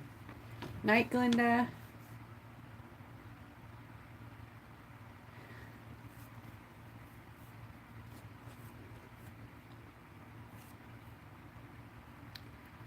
What was I doing?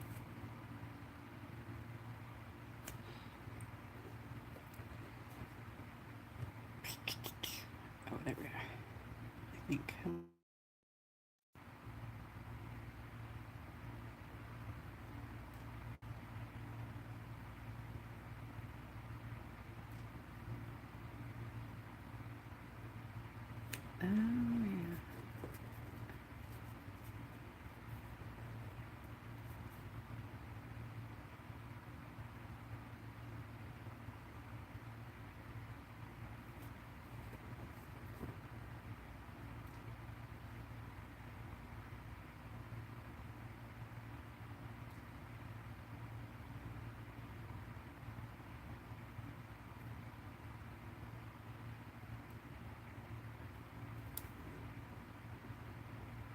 yeah. Yeah, yeah, I like that.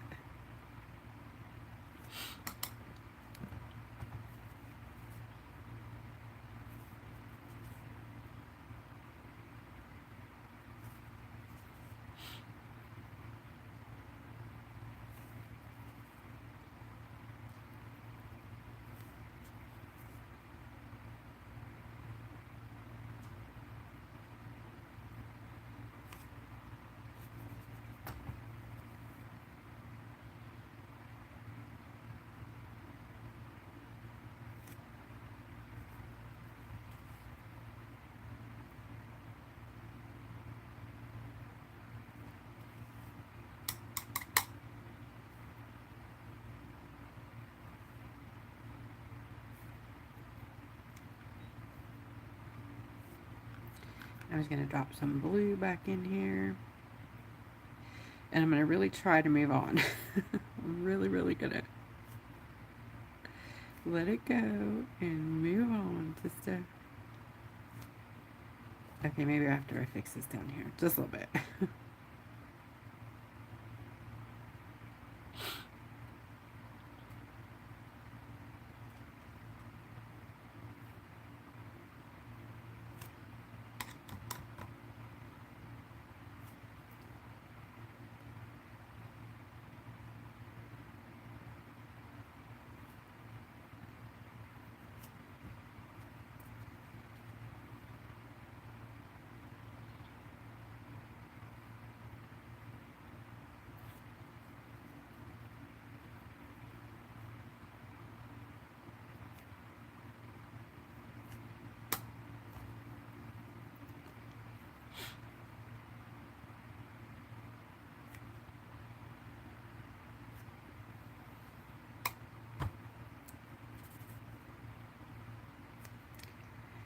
Blue, stop it.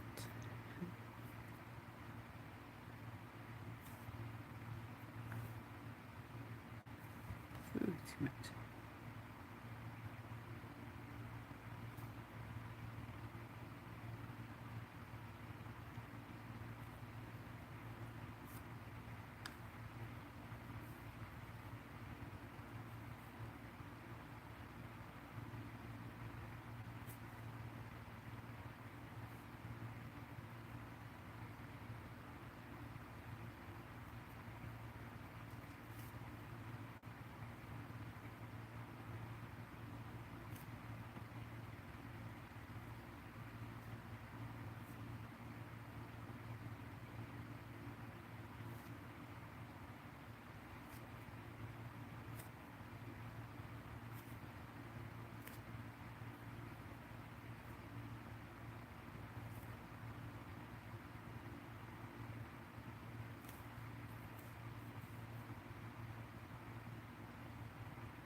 Okay, cool. Little blend. I want to do some cool, hopefully cool, watercolor on the stone, since I know that I think I know it's going to work. It's going to be, okay, first of all, I couldn't find my palette, my own palette, before live, so I had my pigment sitting over there, so I just made a little bit real quick. See, it's drying not very well, but oopsie. It's still wet, obviously. This is one of the Spring Chameleon colors, the bluey one.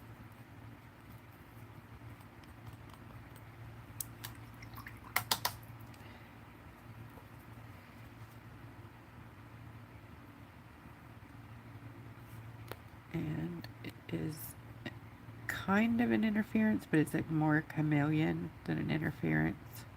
But it gives those nice, oops, bright, gorgeous details. Let me get a bigger brush.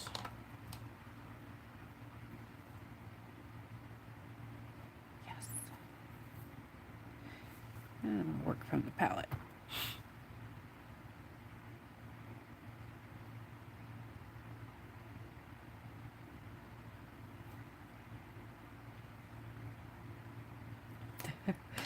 Oh, it's kind of hard to use drying watercolor because it's like cement, I guess. Like when you touch it, it's not hard, like, but it like draws up the, see how it turns like into a solid? So when you touch it, it turns solid. I forget what that's called. It's like sand, you know? Especially with this kind of pigment. Anyways, it works way better when you let it dry, reactivate it, and then use it normal.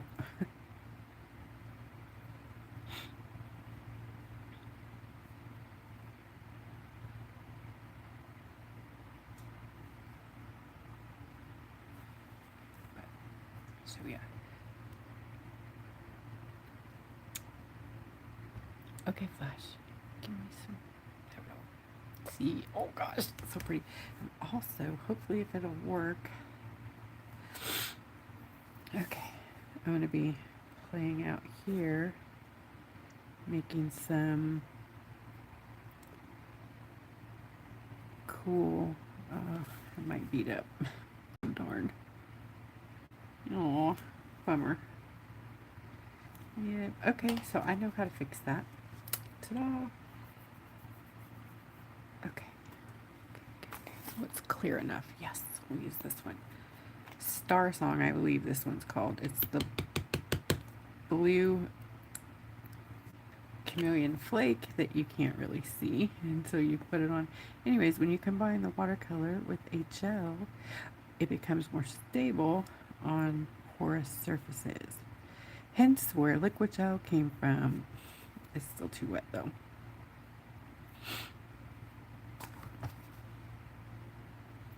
I'm gonna figure this out because I'm going to use it. Dang it. It will work. I'll tell you.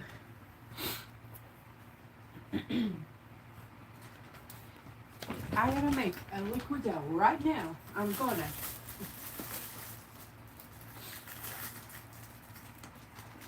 We'll be giving away trade secrets here in a second.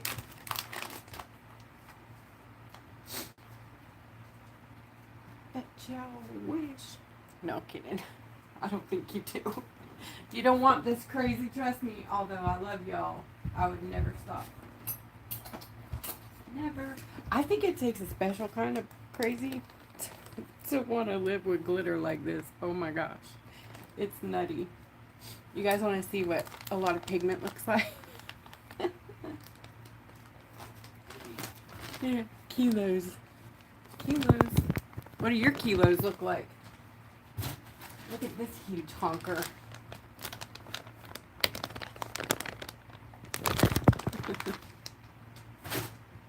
Since I'm working on fall right now, all the pigment's crazy out and about and around. So, okay, not that. I want Liquigel. I made some yesterday, so pure Liquigel.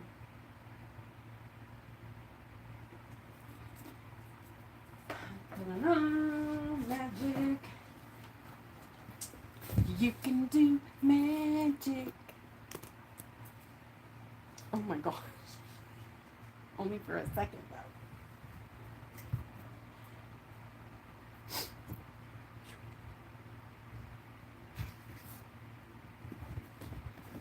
Oh, it's hot, y'all.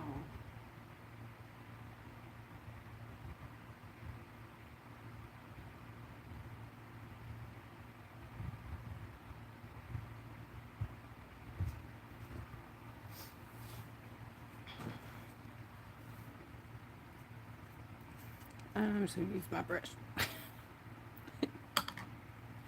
I'm a disaster.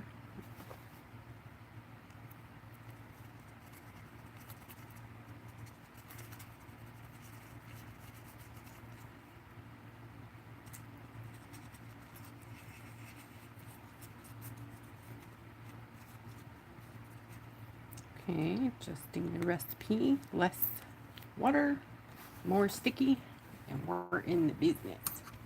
Oh, please work. Yes, thank you.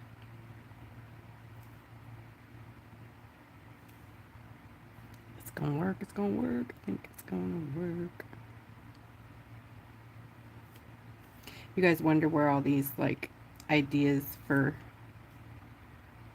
the paint and the like mediums that I use or that I make to put it in. It's this: when you're working on something like a rock or a slab of something, will it work? If it doesn't, that's when I go nuts and don't sleep at night because I want it to do a thing. And if it doesn't, then I'm gonna go nutty until it does the thing that I want it to do.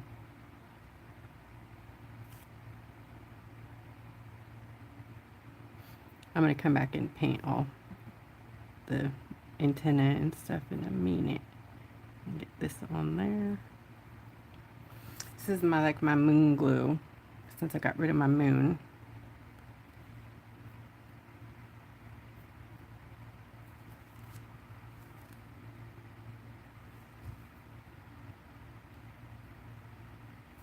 And I don't want it to like take away the natural beauty of the stone, so I'm kind of trying to go with the grain in the stone, but also give it like a galaxy sort of a effect. See that? But then when it's not flashing, we get this, hopefully we get this not too straighty like that. I don't like that.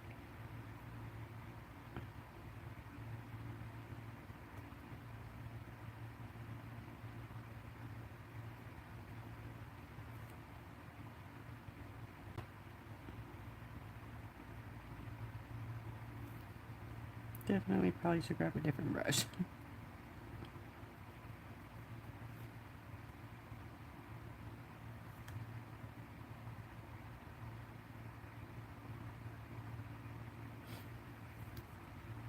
Yeah. Okay, we're working it, we're working it.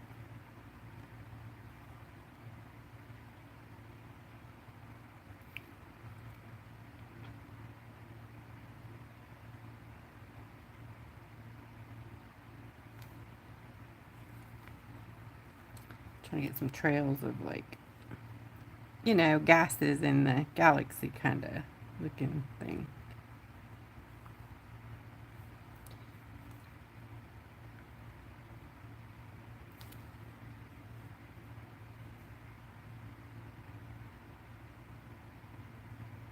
And up under the wings. Oh, nice.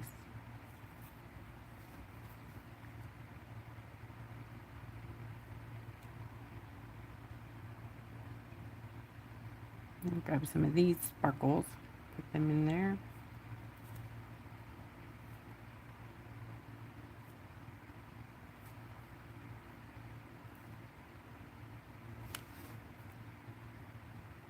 Once it dries flat usually, so you don't have to worry about any like brush strokes or texture or stuff like that. Isn't it cool? Oh my gosh. I love it. Non-Newtonian fluid. Wait, what's this? What's Newtonian? Uh-oh. This is a big word for me. I'm back.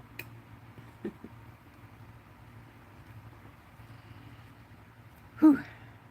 What is non-Newtonian? Oh gosh, I'm gonna have to go to Google University in a minute. Is this a real word or did you make this up?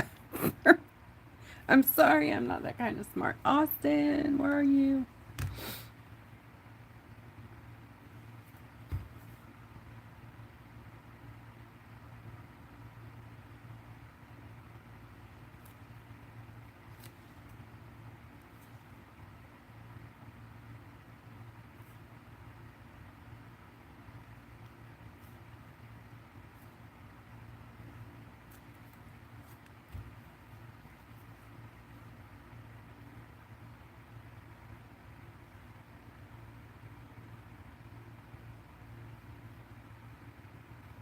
Gosh, I can't even stand it. I love these flakes so much. You guys, if you did not grab the Liquigels from the 4th of July, the 1 ounce dudes, these big ones, I still have some of these, I think. I don't know if I have Star Song, but hopefully. They're amazing. I know you can't see it in here, so you probably didn't even realize what it was, but it's nutty. Let me show you. Can you see that? Oh my gosh, come on, flash. Look at that. It's that kind of stuff you want to see in a galaxy, right? So even though you cannot see what I'm doing, trust me, it's cool. And I'll try to video it when it's dry. Because I want...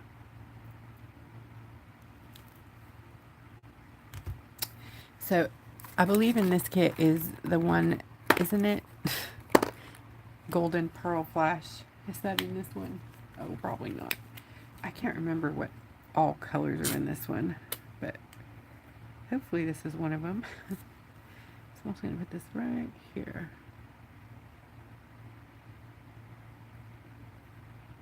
I have to get my liner brush for this one.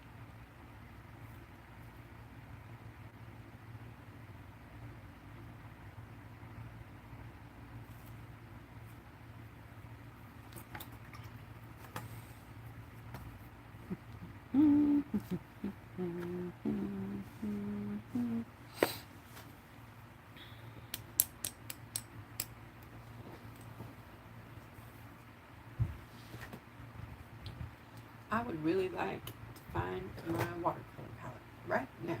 Jump out. Jump out. Jump out. Jump out. No? Okay. I'm going to do it. That is quite all right.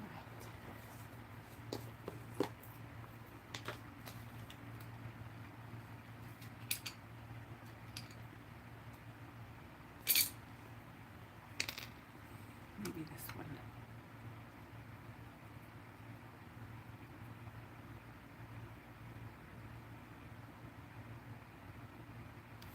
Maybe. Oh, yeah.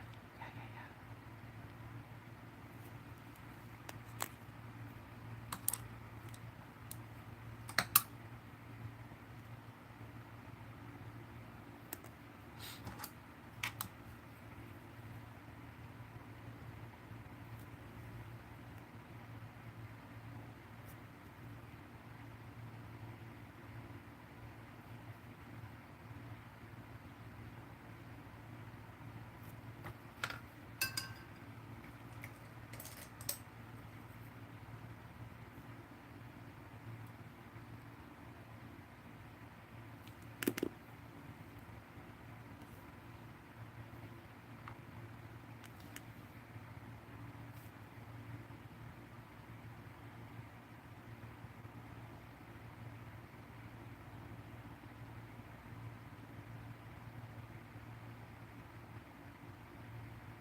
This is a very fluffy dry brush here.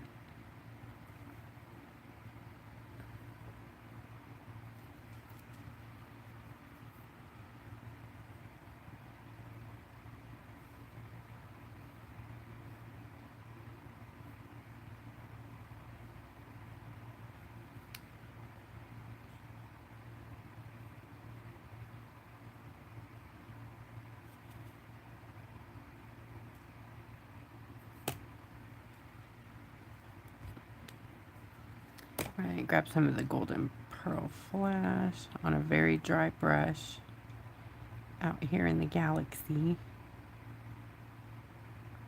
I'm not done with the Luna. I'm just, working on galaxy stuff.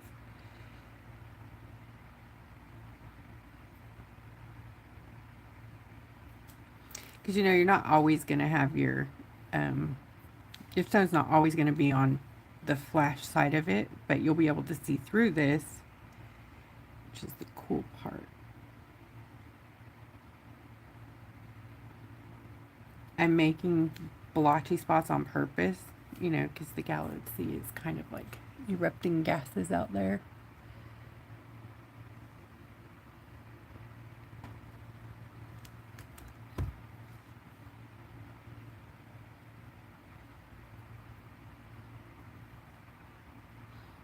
And then I'm going to put some like red gold in there, if that makes sense. It's one of my favorite colors.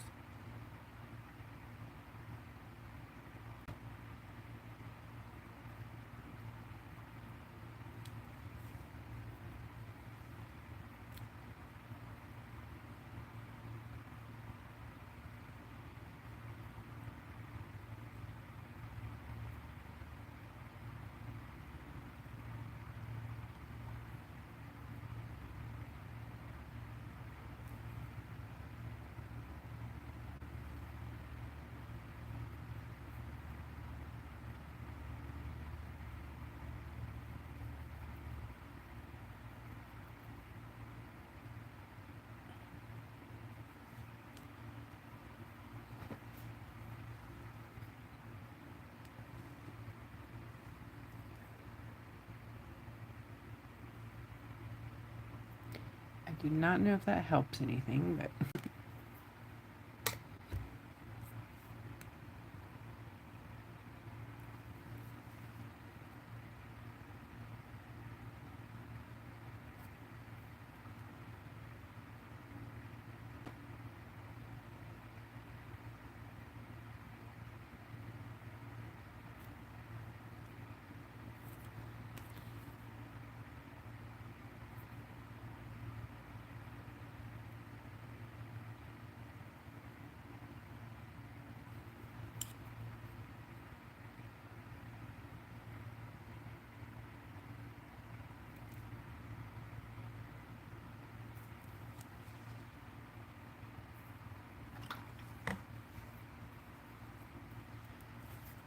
okay, back to the drawing board here. I gotta add some purple and and magenta. Got a little bit of magenta.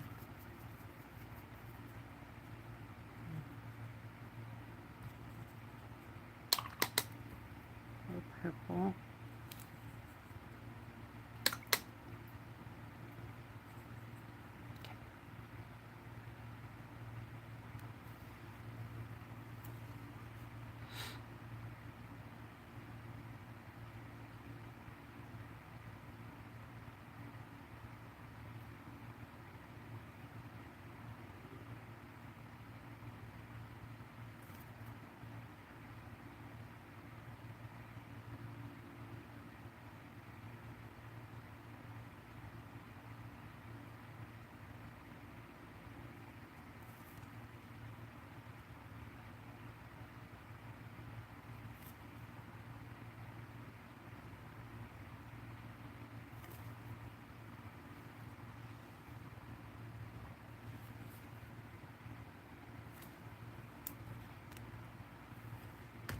I think the magic is starting to happen here.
Nice. I know you guys cannot see none of this, but it's so pretty. Wow, crazy how it won't show up for the camera. Oh, not on live anyways, but it shows up.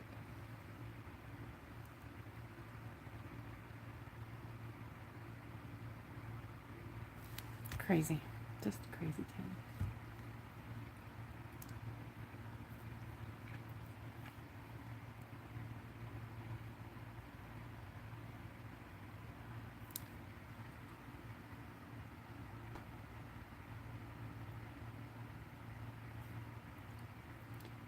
So cool.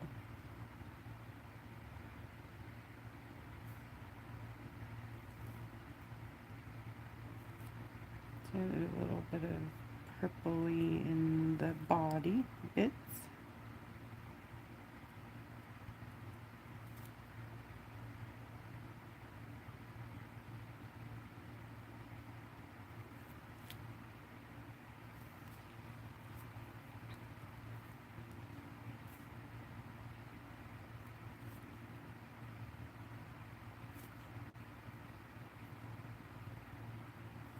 Can you imagine being a creature this beautiful? I'm just, wow, aren't they gorgeous?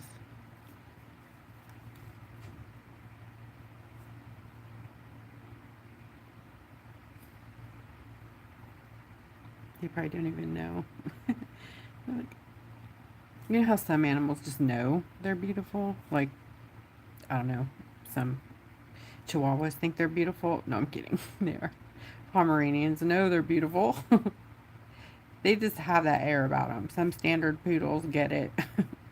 But, I don't know.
Okay. Gold.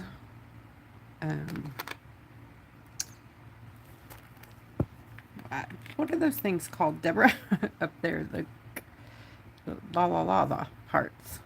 What are those called? They're like antenna. I guess they are, huh? Theirs are like feathers, though. These Luna moths and other moths, they have those cool. They got the boots with the fur on their head.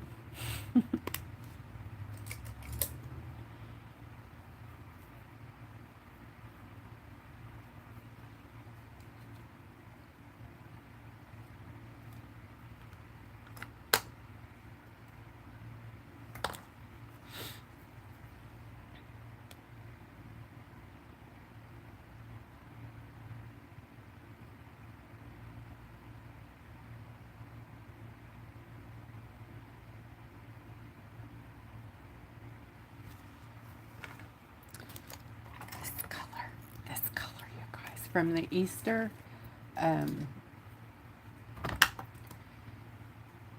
watercolor dip system. Yep, this is one of those dips. Ooh, and it's a beauty. It is a beauty. It brings the lightning.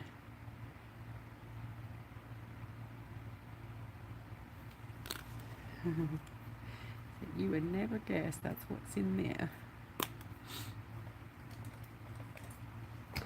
Oh dear. Dry brush. Move that around. Get your gas. That's how you get the gas look. Put it down and then hit it with a dry brush.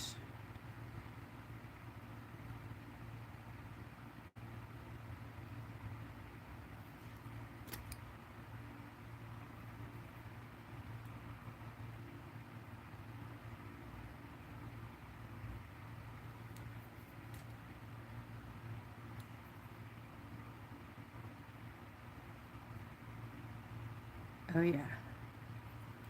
Oh yeah. Now we got the nebula, or isn't that what it's called? When they explode into the... I don't know. I'm making stuff up now. Not the word, but how it happens. I have no idea. I'm following like these lines in the rock. Hopefully trying to...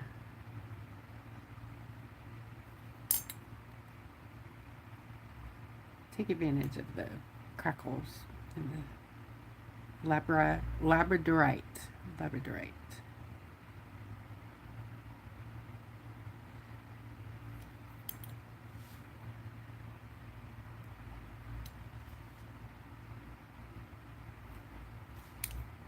It's kind of smoothing it now.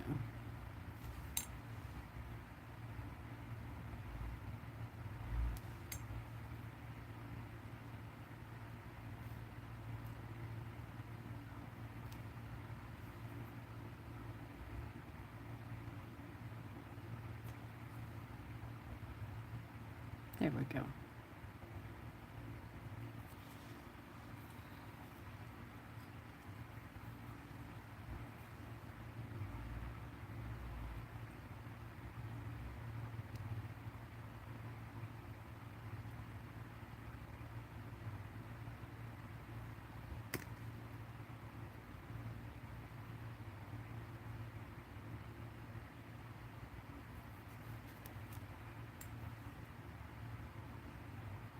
So you can see it there. Now look.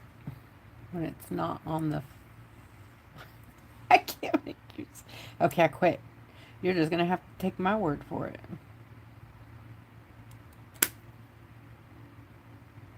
And you guys are going to be like, oh my gosh, that's what she was doing. Right? You better. No, I'm kidding.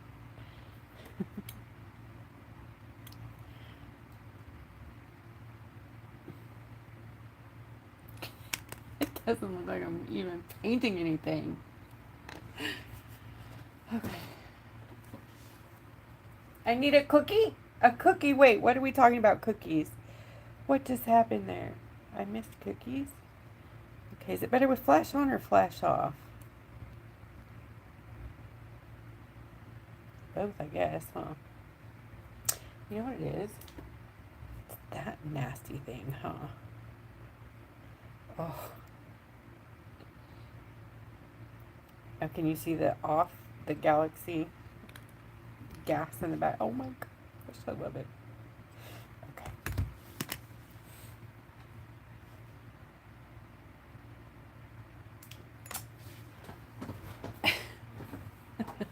I'm not trying to show the labradorite. I want to show the paint I'm putting on it because it's pretty dang cool looking, but you can only see it when the labradorite's not flashing, and I think camera just puts it into like... it can see through there. You can kind of see it there. Actually, let me just rotate it this way and then maybe you can see what I'm doing.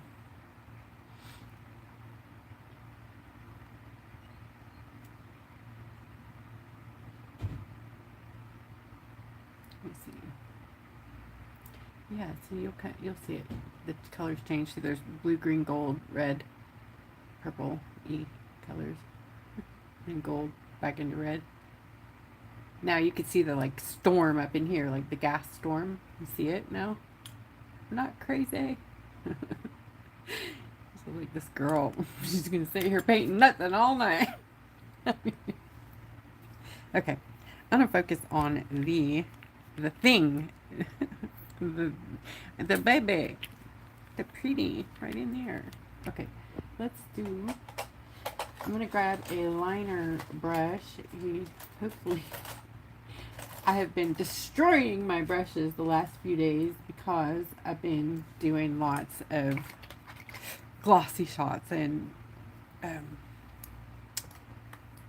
satin shots, and I need to be using disposable brushes, and I'm being a turd and not. So just be careful with your brushes, you guys. It won't destroy them unless you're like me and just don't rinse enough.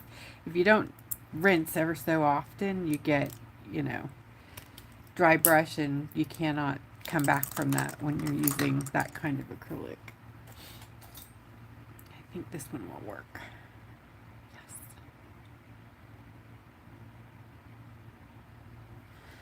This is part of the, I think this is called amber or brown handle amber tone brush set.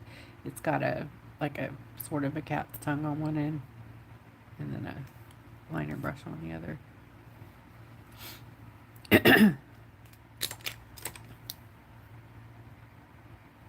Oh yeah. Okay, so this one is Honey Drizzle from the Bee kit. And it's a Luscious Liquigel. Who's got their orders and who got the nice printout this time? The trifold pamphlet, if you will. I'm testing different ideas to see what I'm doing. I'm trying to look like a professional without, you know, being one. I only want to appear like that. I don't really want the dog title. I'm kidding. Kidding. That's way too much paint, by the way. Don't do that.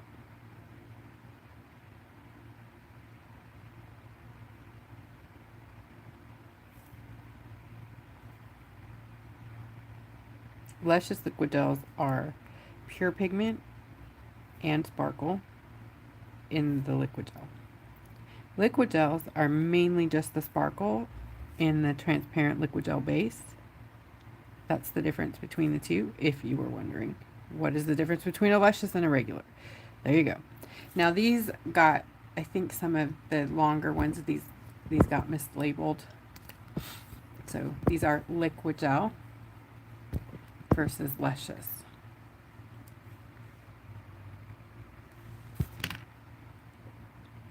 And Liquigel is basically a gel watercolor because they are 100% reactivatable. Okay, when I say that, they are. Some of the colorants in the Liquigels will stain, so even though it still reactivates, it will bleed. Basically, if you get it wet or you use a wet medium on top of it, if you don't seal first in between layers. But if you let it dry, and then you're quick about it, you can, you know, still do the, like I don't really seal sometimes between my layers. I just know that I can't go in there with like sloppy wet watercolor after I use my glitter whips or Liquigels or watercolor, because they require a different approach. You know, you have to seal them. But that makes them versatile, so you can do so much more with them than just, you know, paint. Now it's a watercolor. It's movable. You can make it granulate, which in my book is A+++. It's like, I love that word, granulation. It's such a cool thing.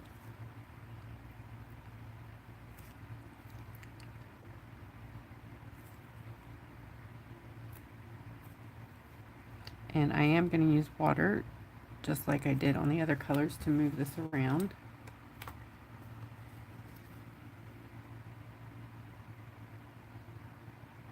And you will see what I mean.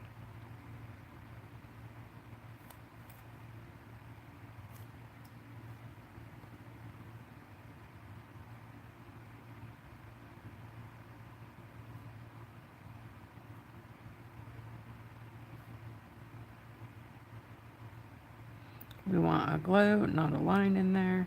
So just break it up a bit.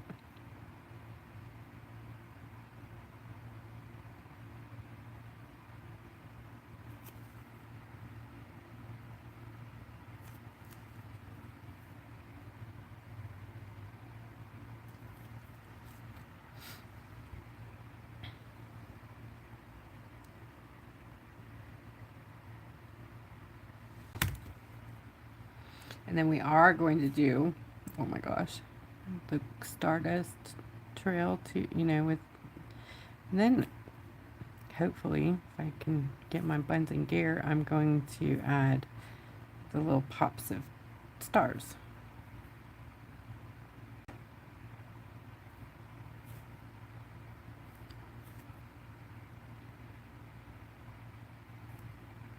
So when you're working around the gas things, you like put the color under the dark spot, I guess.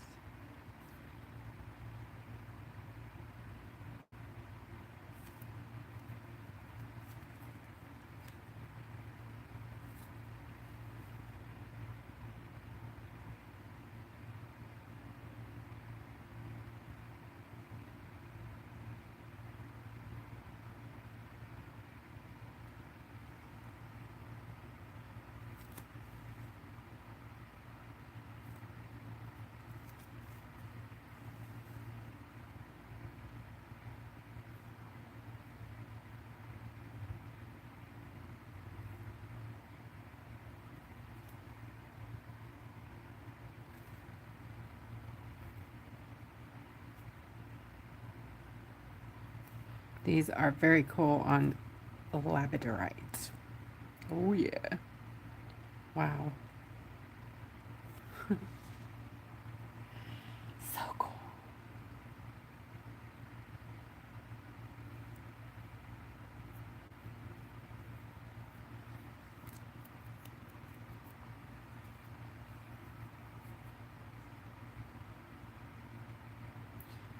Which product was it? Because we are in the middle of restocking the store right now. It's very kind of, it's not empty, but it's real close to empty.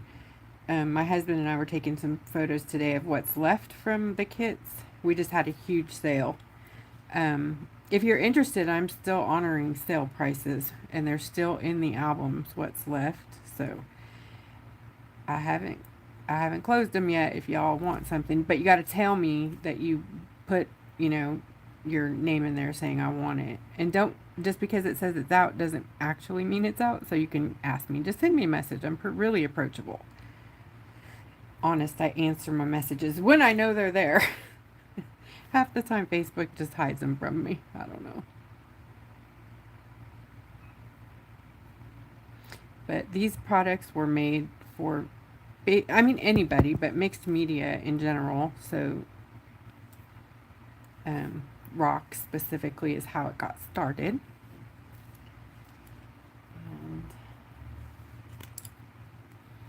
And my Luna Moth looks kind of boring, huh?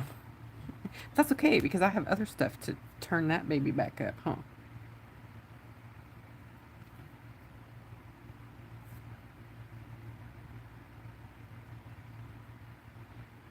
And if you want your Liquigel thinner, just add water. It's very cool, just like watercolor, because it's watercolor. And then the Shimmer shots are a hybrid. They are watercolor acrylic. It's a hybrid binder. They're water reactivatable for a time. So you have like work time with them. Once they dry, they're less water reactivatable, so they still need to be sealed in between layers, but they're not going to move like this would. Like if you want to do what I'm doing, it's not as easy with a Shimmer shot. There's more dye in Shimmer shot, so it's like really staining versus really movable, I guess. Yes, I use dye, I use colorants, I use whatever in the world I find that has any kind of bling in it that I love, as long as it's safe for me to handle and for you to handle. There are no rules in my book of paint. None, except for safety. Safety is always a rule, but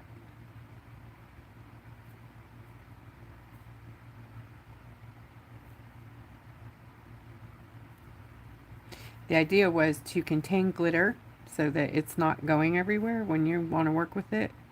And it morphed into, actually it started with foil. So, yeah, and then the foil morphed into, I can't stand glitter, but I want to use it, that kind of thing, because I really don't like glitter everywhere. But now I live with glitter everywhere. My son and husband are like, my son goes to school and he has glitter inevitably somewhere on him. He goes, Mom, I had the glitter again. What do you want me to do about it? He doesn't like it. He works for me too sometimes. It's like, I do anything, but I'm not touching the glitter, okay? So he'll do the things like make the, the pokey tools, these things. He'll put these together for me. Or like the little freebies, or, something where he doesn't have to get the glitter on him. And I don't blame him. I mean, I don't want it on me that much. I don't want to wear it, not all the time. I mean, I don't mind if I'm doing something fun, but really, I don't want it in my dinner, and I don't want it in my breakfast. And the whole idea was to keep it out of the rest of your life, but in your craft room. So for you guys, A++. And trust me, I'm not, it's awesome, because you guys, I love making paint, and you know that because I'm always doing it. It's an addiction, I think. It is really, it really, really is. I love it so much that I just can't stop making colors. I'll have an idea in the middle of the night, and if I don't get up and go deal with it, it won't let me sleep. So, then you got to do what it wants you to do. And grab a little bit of the crazy black. This is the acrylic black. It's now called blackout because it's black. Has anybody not seen the black, Lauren? Watch this. So this little dot is what I just put down there of black. Right there.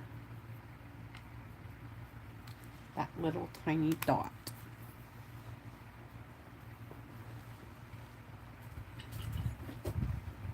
Okay. Okay. Little tiny dot. This is a very bumpy rock. But it will go and go and go.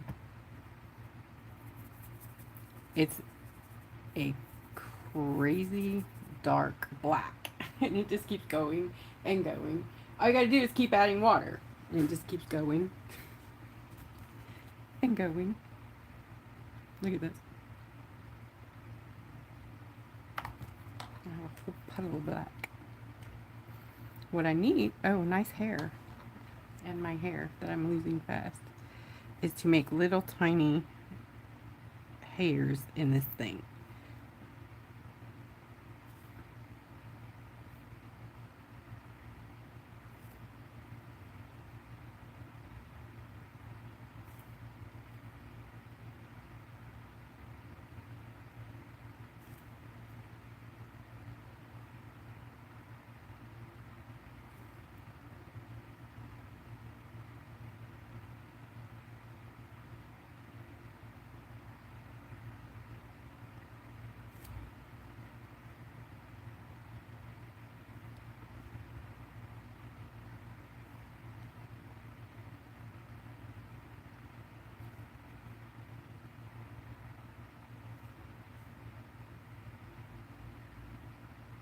I have watered this down really, really light so that these aren't like super duper dark. I just want to like fluff it,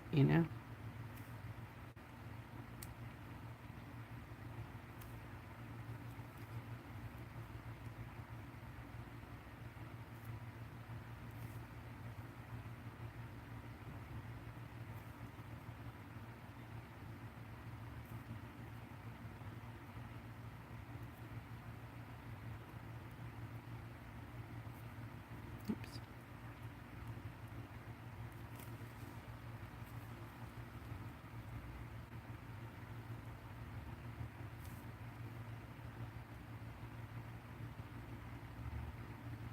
Putting the little fluffer hairs back in here.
This is a little bit of the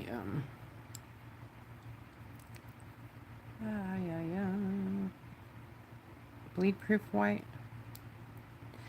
It will bleed if you get it too wet. I don't make that. I have yet to figure that one out. And it's water reactivatable, so it is definitely watercolor, and I cannot figure it out. So if you use bleed proof, this pH, Dr. pH Martin's, this one, if you use it, you have to seal it too, because it will reactivate. Yep.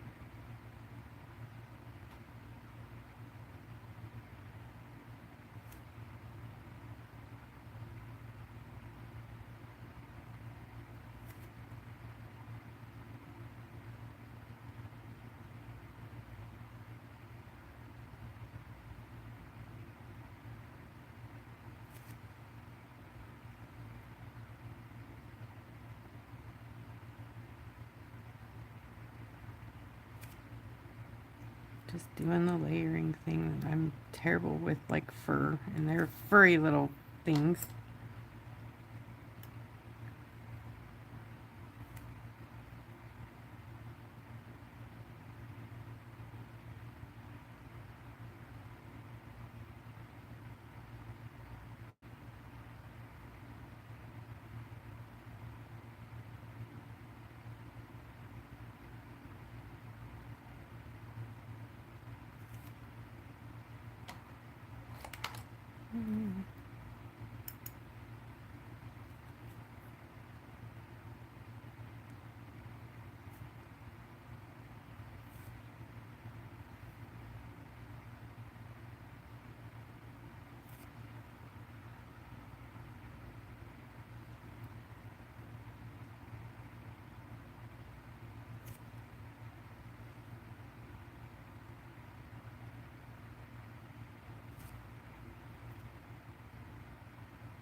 My fan is on full blast. My paint is drying so fast.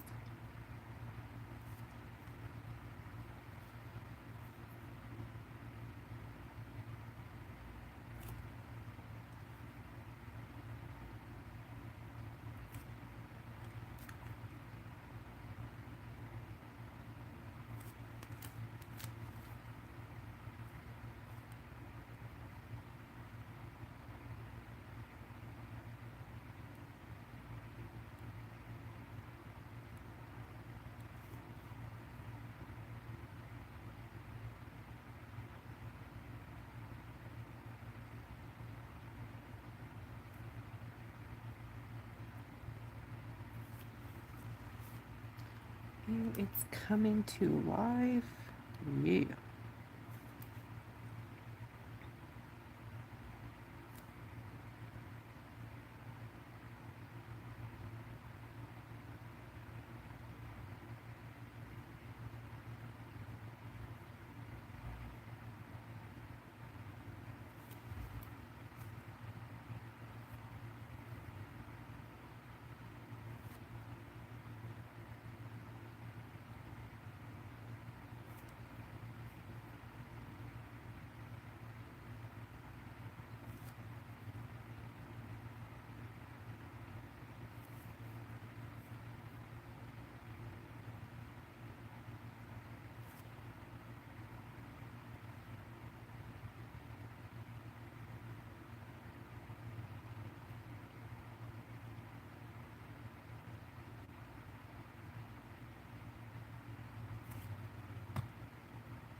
a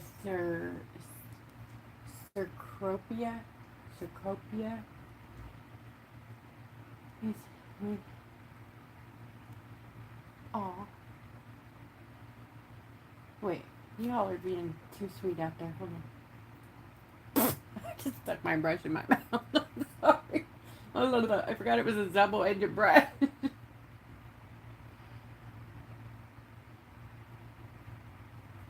Yeah, Glenda, you are so sweet. You know, you're so sweet and thoughtful. Absolutely.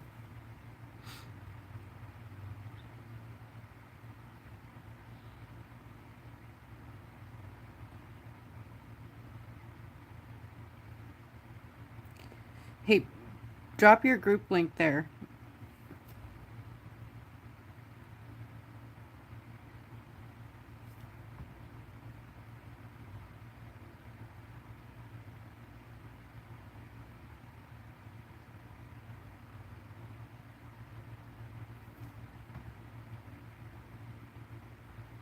Woo, hello.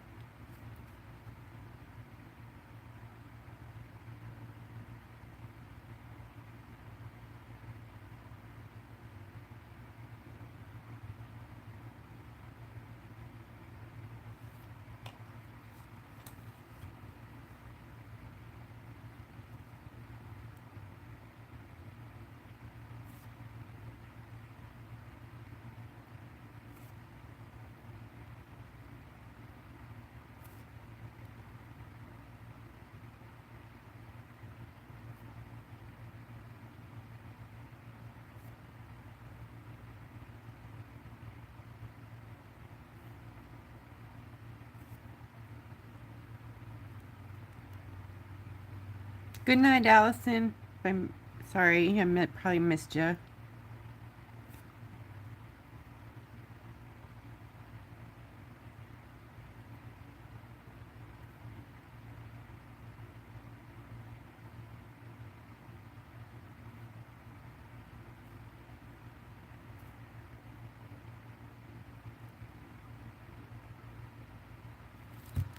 Okay. One more round, and I think I'll be ready for something else, like the stars, glitter whip, you know, that kind of thing.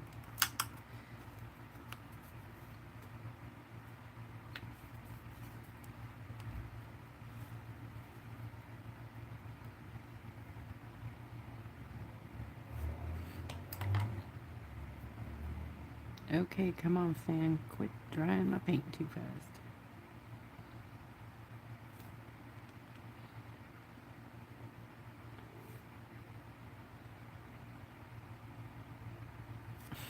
That's ridiculous. Okay, I gotta change to a bigger brush. Where's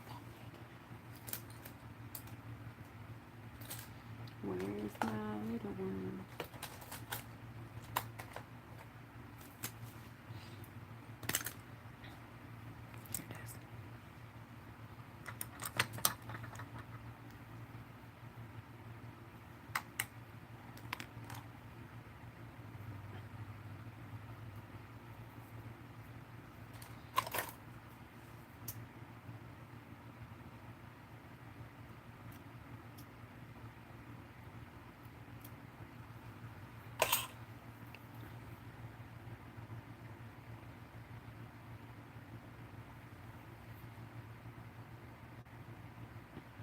Yes, like night and day.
Yeah, I know. I'm impatient, so I'm going too fast.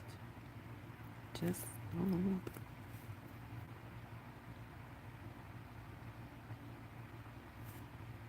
Jeez. Pay attention.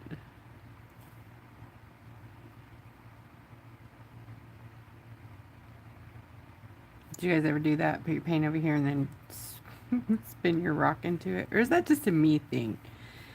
Because I just like to do it with a bunch of witnesses, okay? It just, you know.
This might be my second funnest Luna Moth. I don't have the last one I made. It's got a forever home, but boy, that one was pretty cool.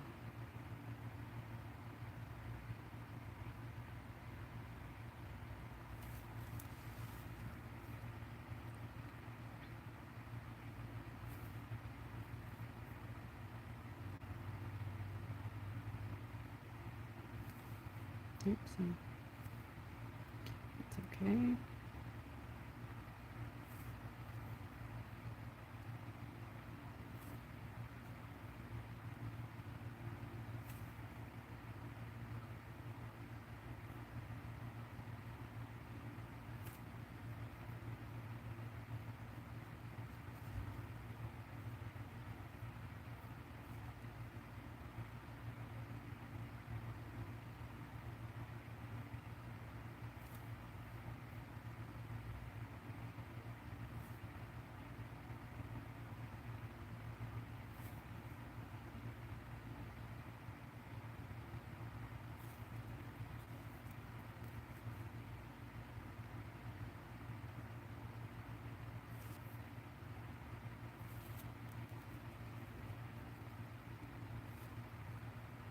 I don't think I'm going to go around and do all the inside black liner again.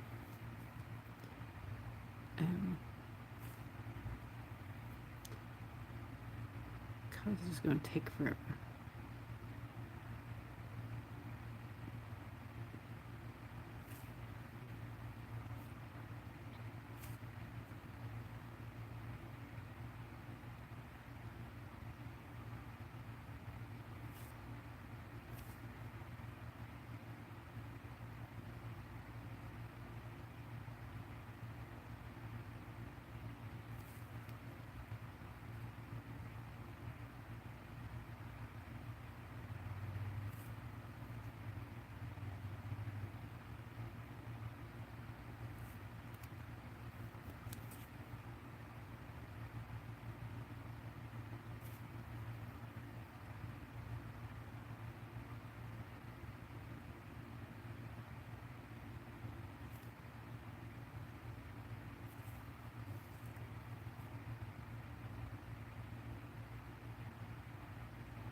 Okay, I said I wasn't gonna. I'm gonna just do this.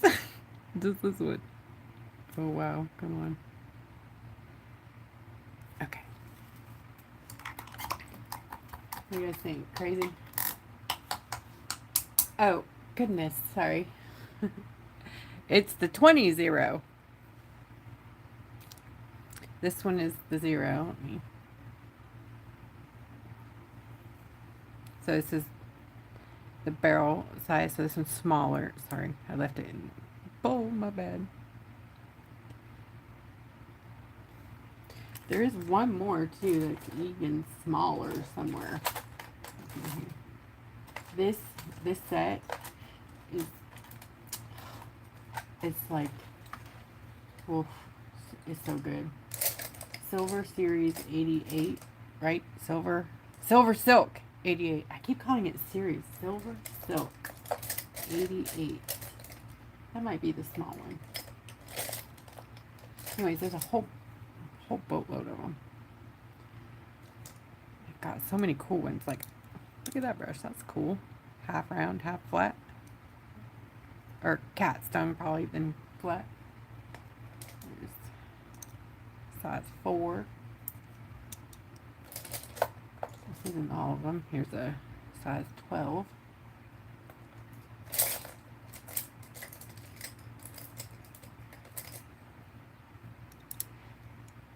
Quarter-inch angle, 3/8 angle, number 8 flat, number 4 I think flat, number 2 flat, my bad, or is that ink? That's flat.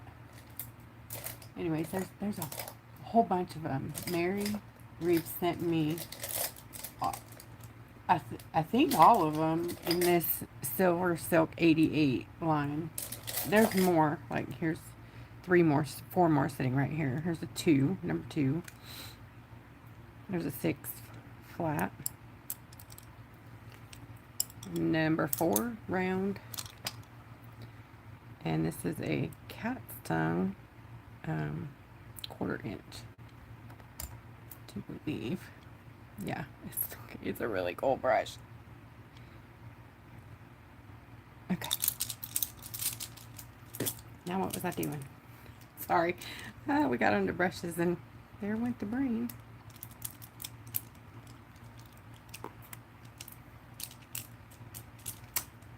I will get to it when I get to it, darling.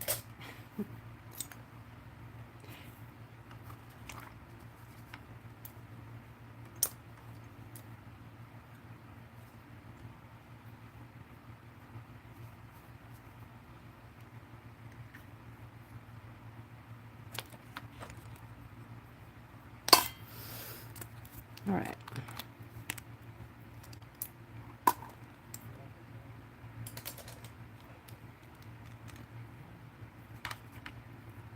I'm grabbing a fluffy watercolor brush and wetting it.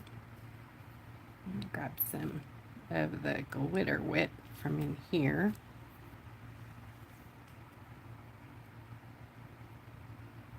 And I'm just going to spread it out to see what I got, because I don't think I want it all on there. No. So I'm just going to put in like some of the magic, like dust, galaxy dust.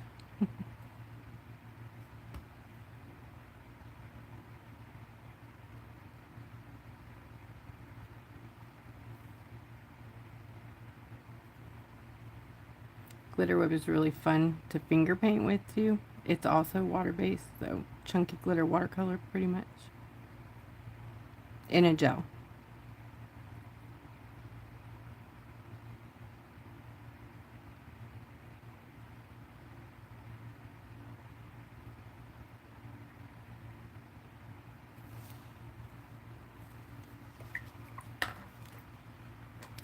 Dun, dun, dun, dun, dun, dun, dun.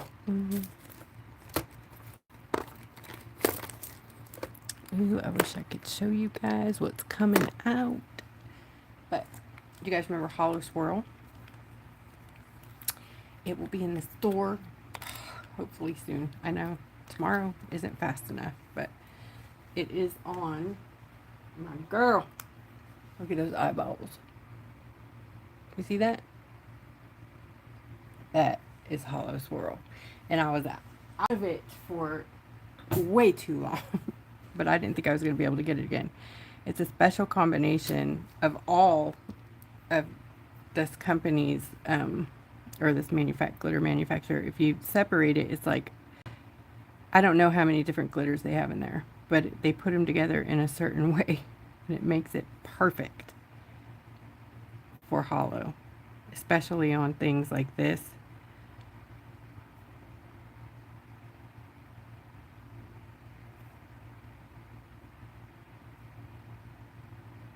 And Liquigel can be put on thick as you want and it will dry flat. Remember though, it will activate everything underneath it that is not, anything that's water-based underneath it is going to reactivate, pretty much. So all of this stuff is reactivatable, except for the black line. That's okay. When it dries, you ought to be able to see a bunch of bling. Okay, the dots. Now, I think I want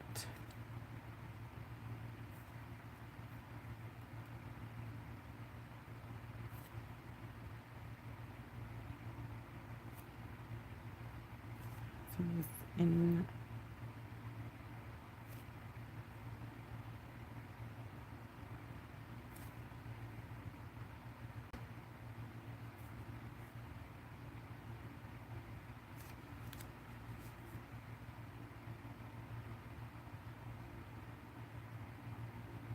Add some mystique to the gas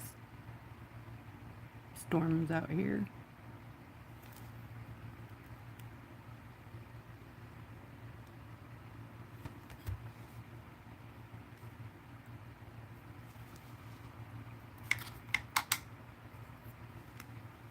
All right, let's see what we got in here. Luna. This comes in your package, the bling bling. And Liquigel can be a temporary glue, not permanent. You have to seal it. That star's not opaque. I thought it was one of the opaque. So there's like two different types. There's this kind that are more, it has like a gold flash to it, so it's more opaque, I guess. Well, maybe I could leave that one because it's got a pretty green one, but I don't want these great big huge ones on here. They just kind of take away from it, huh? Maybe one. We'll do somewhere like that, maybe. I don't know.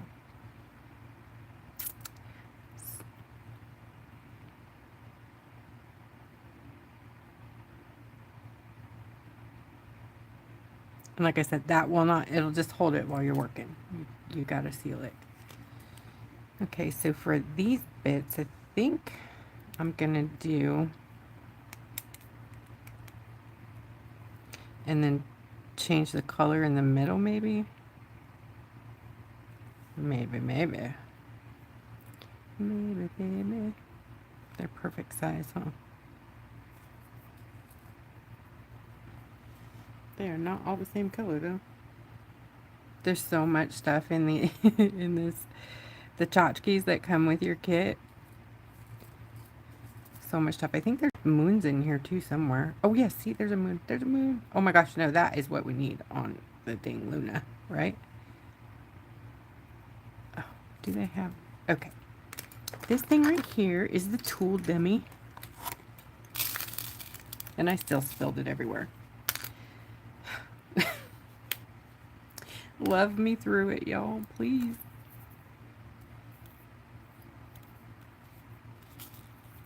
Okay, there has to be an opaque one, maybe. No, they're all transparent. Whatever, that's cool too. Right?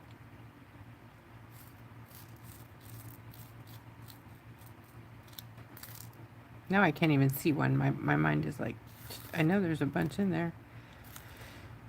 Oh my goodness. Where did y'all go? There's these things too. They're like a bead, kind of. Like a dangle, which would probably be really perfect for this because the Luna has... La Luna. It's too big. Darn it.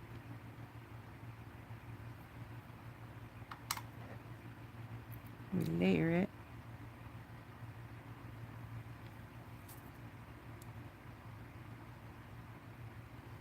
Ooh, I think I like where it's going.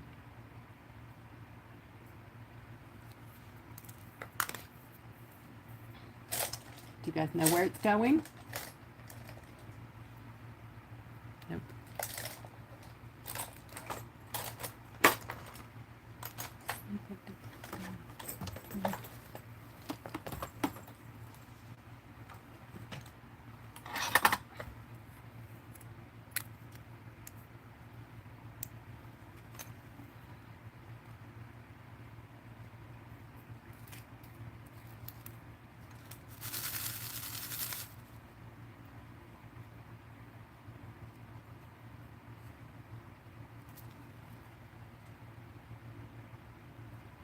Look at that. What do you think?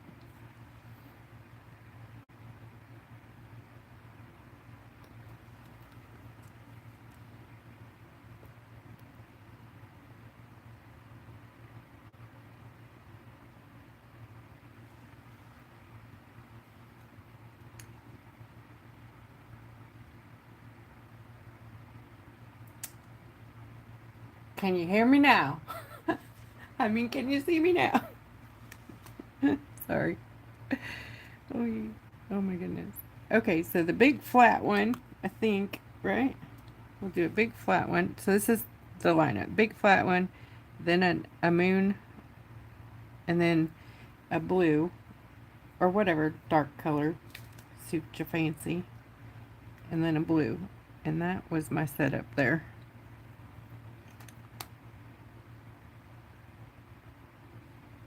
Something like that. I put it over there so you could see it better.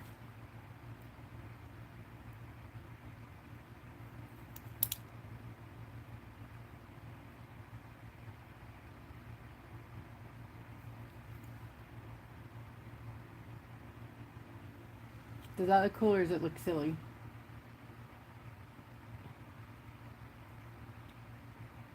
There's no raised black line, but it looks like there is, huh? That's just black acrylic. That's my painting skills, man. Okay. Yeah, not yet, but when I put builder gel on there, it's going to look raised because we did all the work beforehand. So on this one, I'm going to wait for an answer. So 1, 2, 3, vote. Nice to see you, Janine. Good night, Heather. I think I missed you. Oh, well.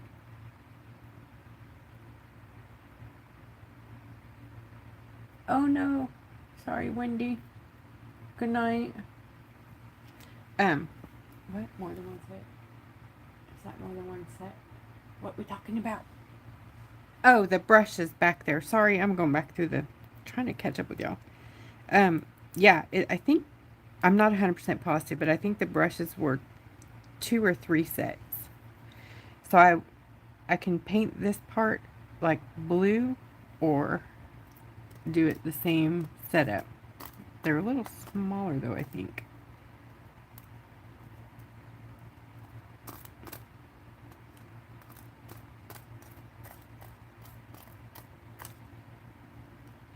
Snoop-a-doop. I was trying to see if maybe this would be...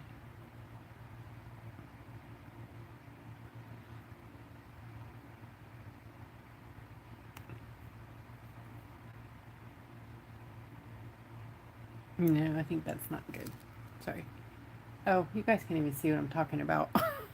I forgot I zoomed in. And nobody's even going to tell me. There we are.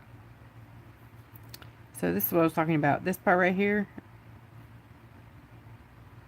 the center, I can either paint that blue or we can layer, find a smaller layer up.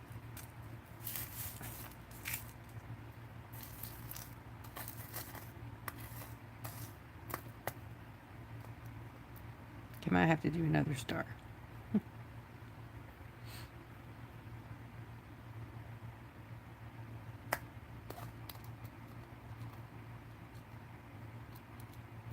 You know, it would be really cool, something from Hummingbird,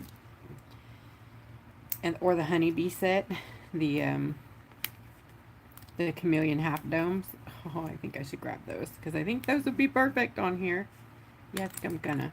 They're right here anyway, so no worries. The moon tchotchke. Oh, yeah, it's the only one. It's the only one in here. It's just like this one color. It is chameleon though. It's shifty. I wish there was the gold ones in here because it really should be gold. I know I have some in my nail tray, but for the sake of y'all's sanity, I'm trying not to go digging. Okay, so like, oops, boop, got there. Oh, see? What a difference that it makes. Or these half domes. Oh my gosh, those are beautiful. Oops, get back over here.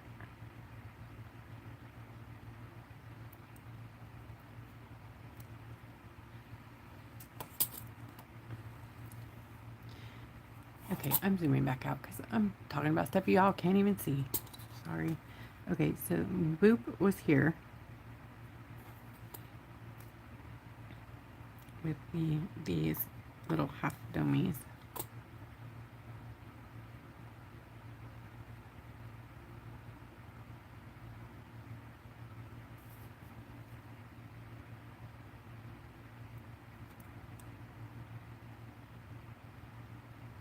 Oh, that's pretty cool looking. I think I'll do that down there, huh? Get that down there. Yeah. I do, right here. See? Here they are.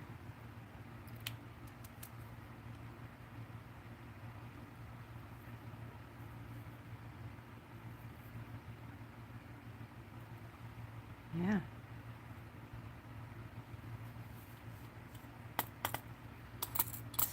Baby. Funny thing though, I only have the one. I only have the one in here. Trust me, there's more. It's just not in here.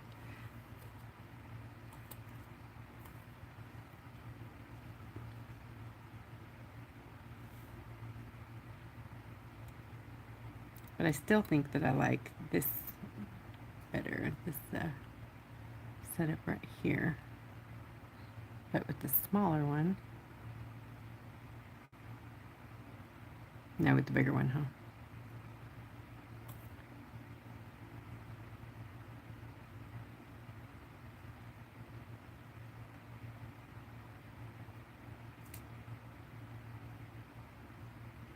Okay, what the heck ever. You know what I mean.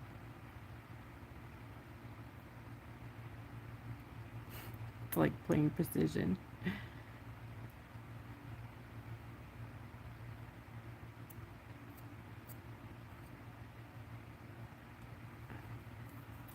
I would use the rhinestone picker, but the problem is, for some reason, there's like a crazy amount of static in my house lately. And it won't even pick them up, but then when it does, it won't let them go. These things, the bubbles are like really staticky. Oh, now you're just gonna make a liar out of me.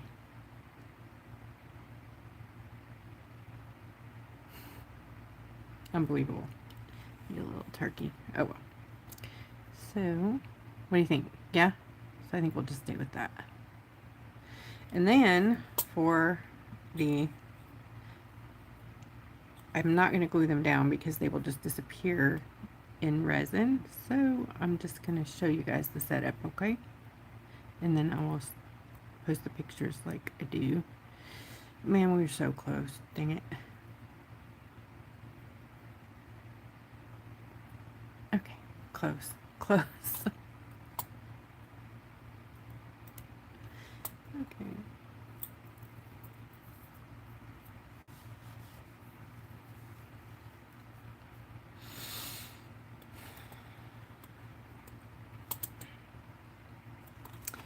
And then for the little tiny like pops of starlight out here in the galaxy, I'm just gonna use this teeny weeny tiny eeny baby little stones.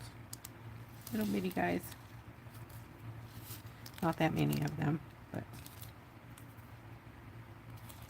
like that many.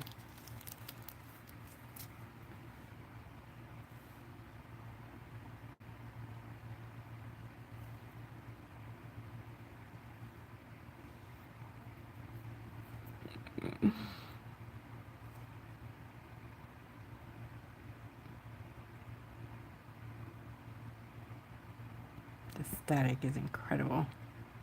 It's crazy. We shouldn't have it with all this humidity. I'm telling you. You know, like that. And then a couple more out and around. Or in a trail. Oh, yeah, I need to do the star trail, huh? So, like, in here with, like, the white trail of stuff.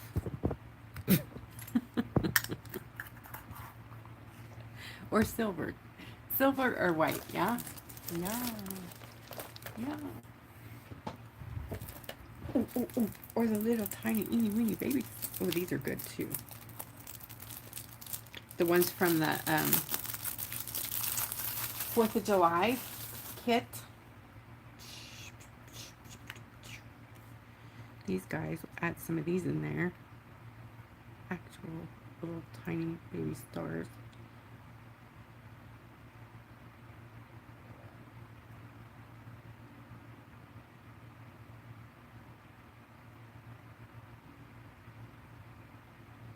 I just don't want it to get too gaudy because I can do that. I'm a queen of gaudy. But I also don't want it to be all spacey, samey.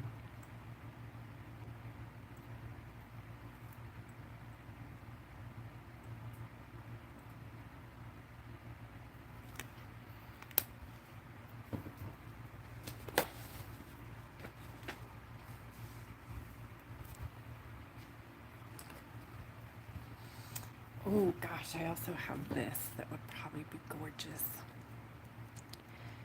This is the new laser silver glitter. Can you guys see why it's called laser silver? Look at how cool that glitter is.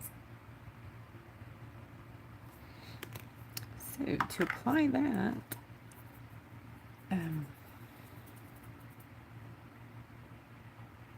yeah, I think I'm gonna use this one.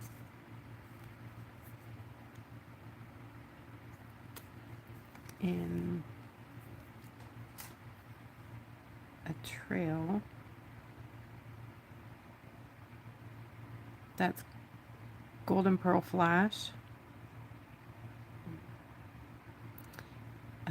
Technically a Luscious Liquigel because it does have a transparent gold shimmer in it, pigment.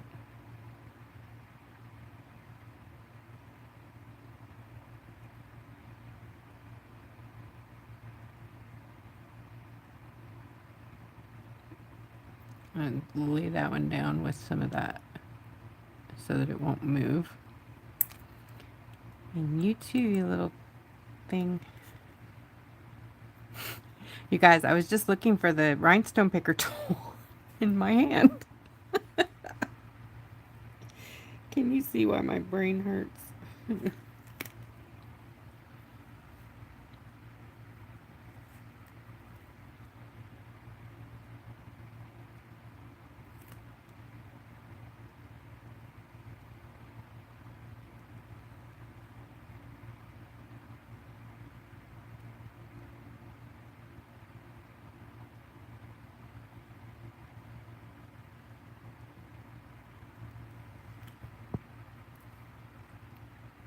And then I'm going to try to get the smaller little dudes from, here, fine.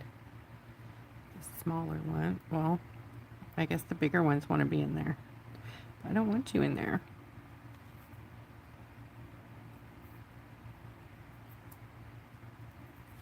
Okay. See all the little tiny glitters in here? That's what I'm wanting to grab.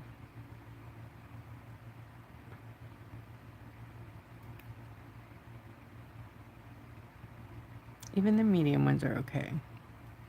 But I think it's going to make one heck of a beautiful trail, star trail. Yes, it is. Oh, yes.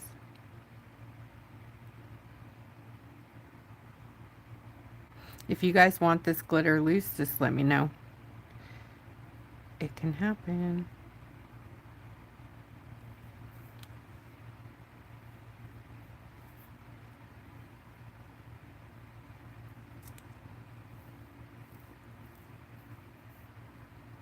And no, I don't have it in the different sizes.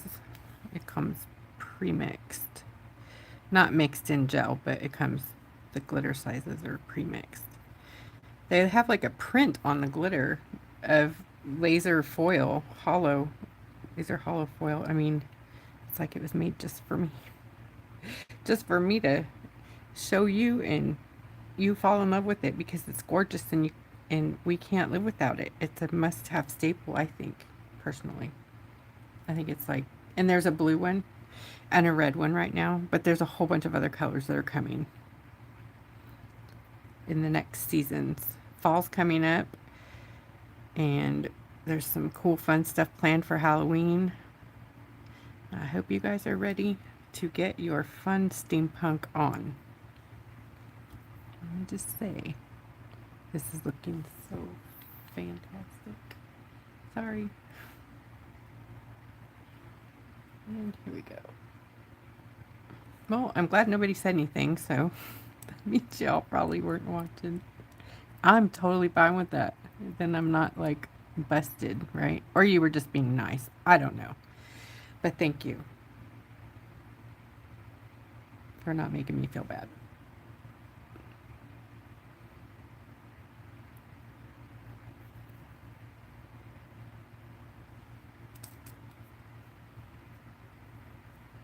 A little bit more. Ooh, that's a good way to do it.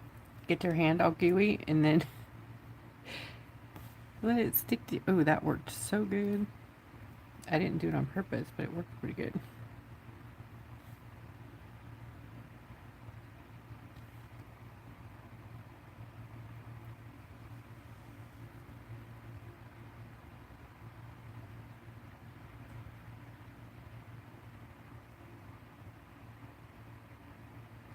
Can you guys see my vision now yet with the star trail?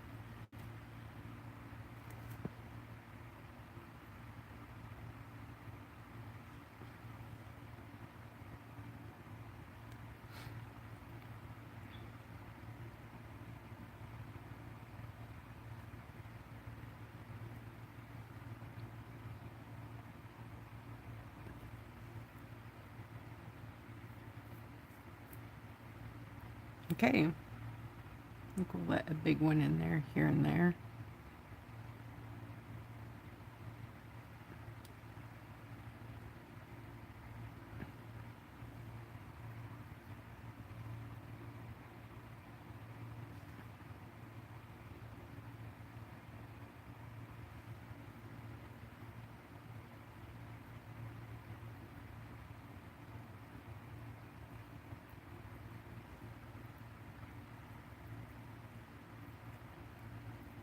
Is there ever enough? I don't know. I don't think so, not in my book.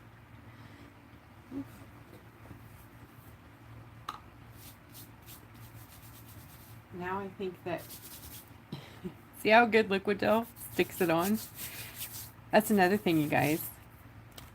This is cosmetic glitter, and Liquigel is organic. So is Glitter Whip. You can use Liquigel, or the gel in the Glitter Whip, or the Liquigel. Just make sure it's real dry. Make sure you rub it in flat, and it should stay on you. Don't put it around your eyes, okay? But you can wear it on your body.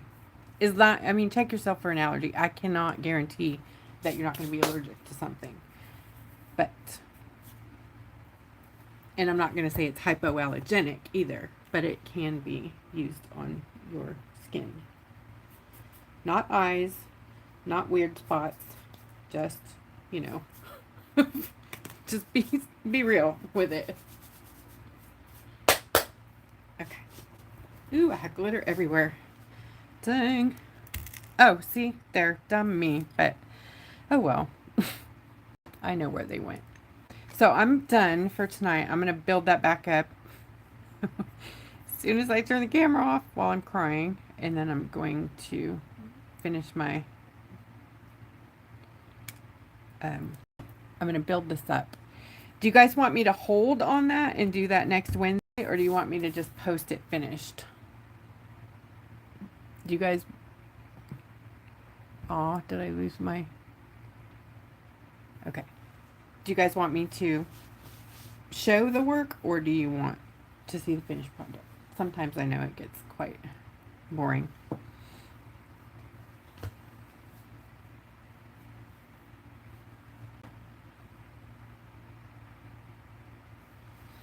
So the initial was this one. So this is what I wanted. That was what I wanted to do. And I took the moon out because, you know, I didn't want to mess up the awesome labradorite, right? Labradorite flash. But when it's not flashing, now we've got our own little galaxy going on.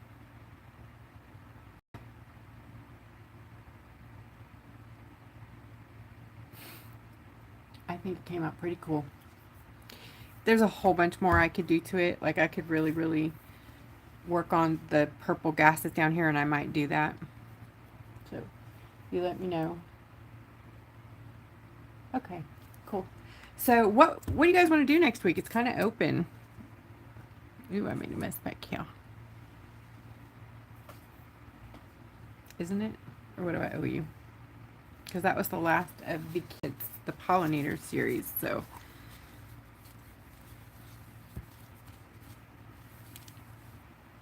I gotta tell you another cool find, you guys. This white background is disposable whiteboard, right? Yeah, for like, you know, the whiteboard pens, whatever. What are those called? Anyways, I just bought it in a huge piece and cut like 6 pieces of it. I've been using it. It cleans up just beautifully. Like, as long as you don't put acrylic, you know, down like this acrylic. I can even get that off though. But if I were to put the multi-purpose or, you know, crazy shimmer or liquid, oh my. See, I have too many things. Crazy glossy shots, or look at that, you guys. Even like just diluting this honey drizzle, right? What a dang beautiful. Now you can just really, that's it out here anyways. But isn't that gorgeous? Add some boom to the bling.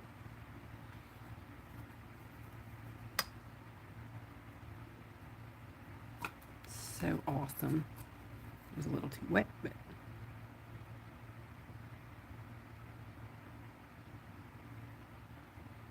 I can never stop. Say goodnight.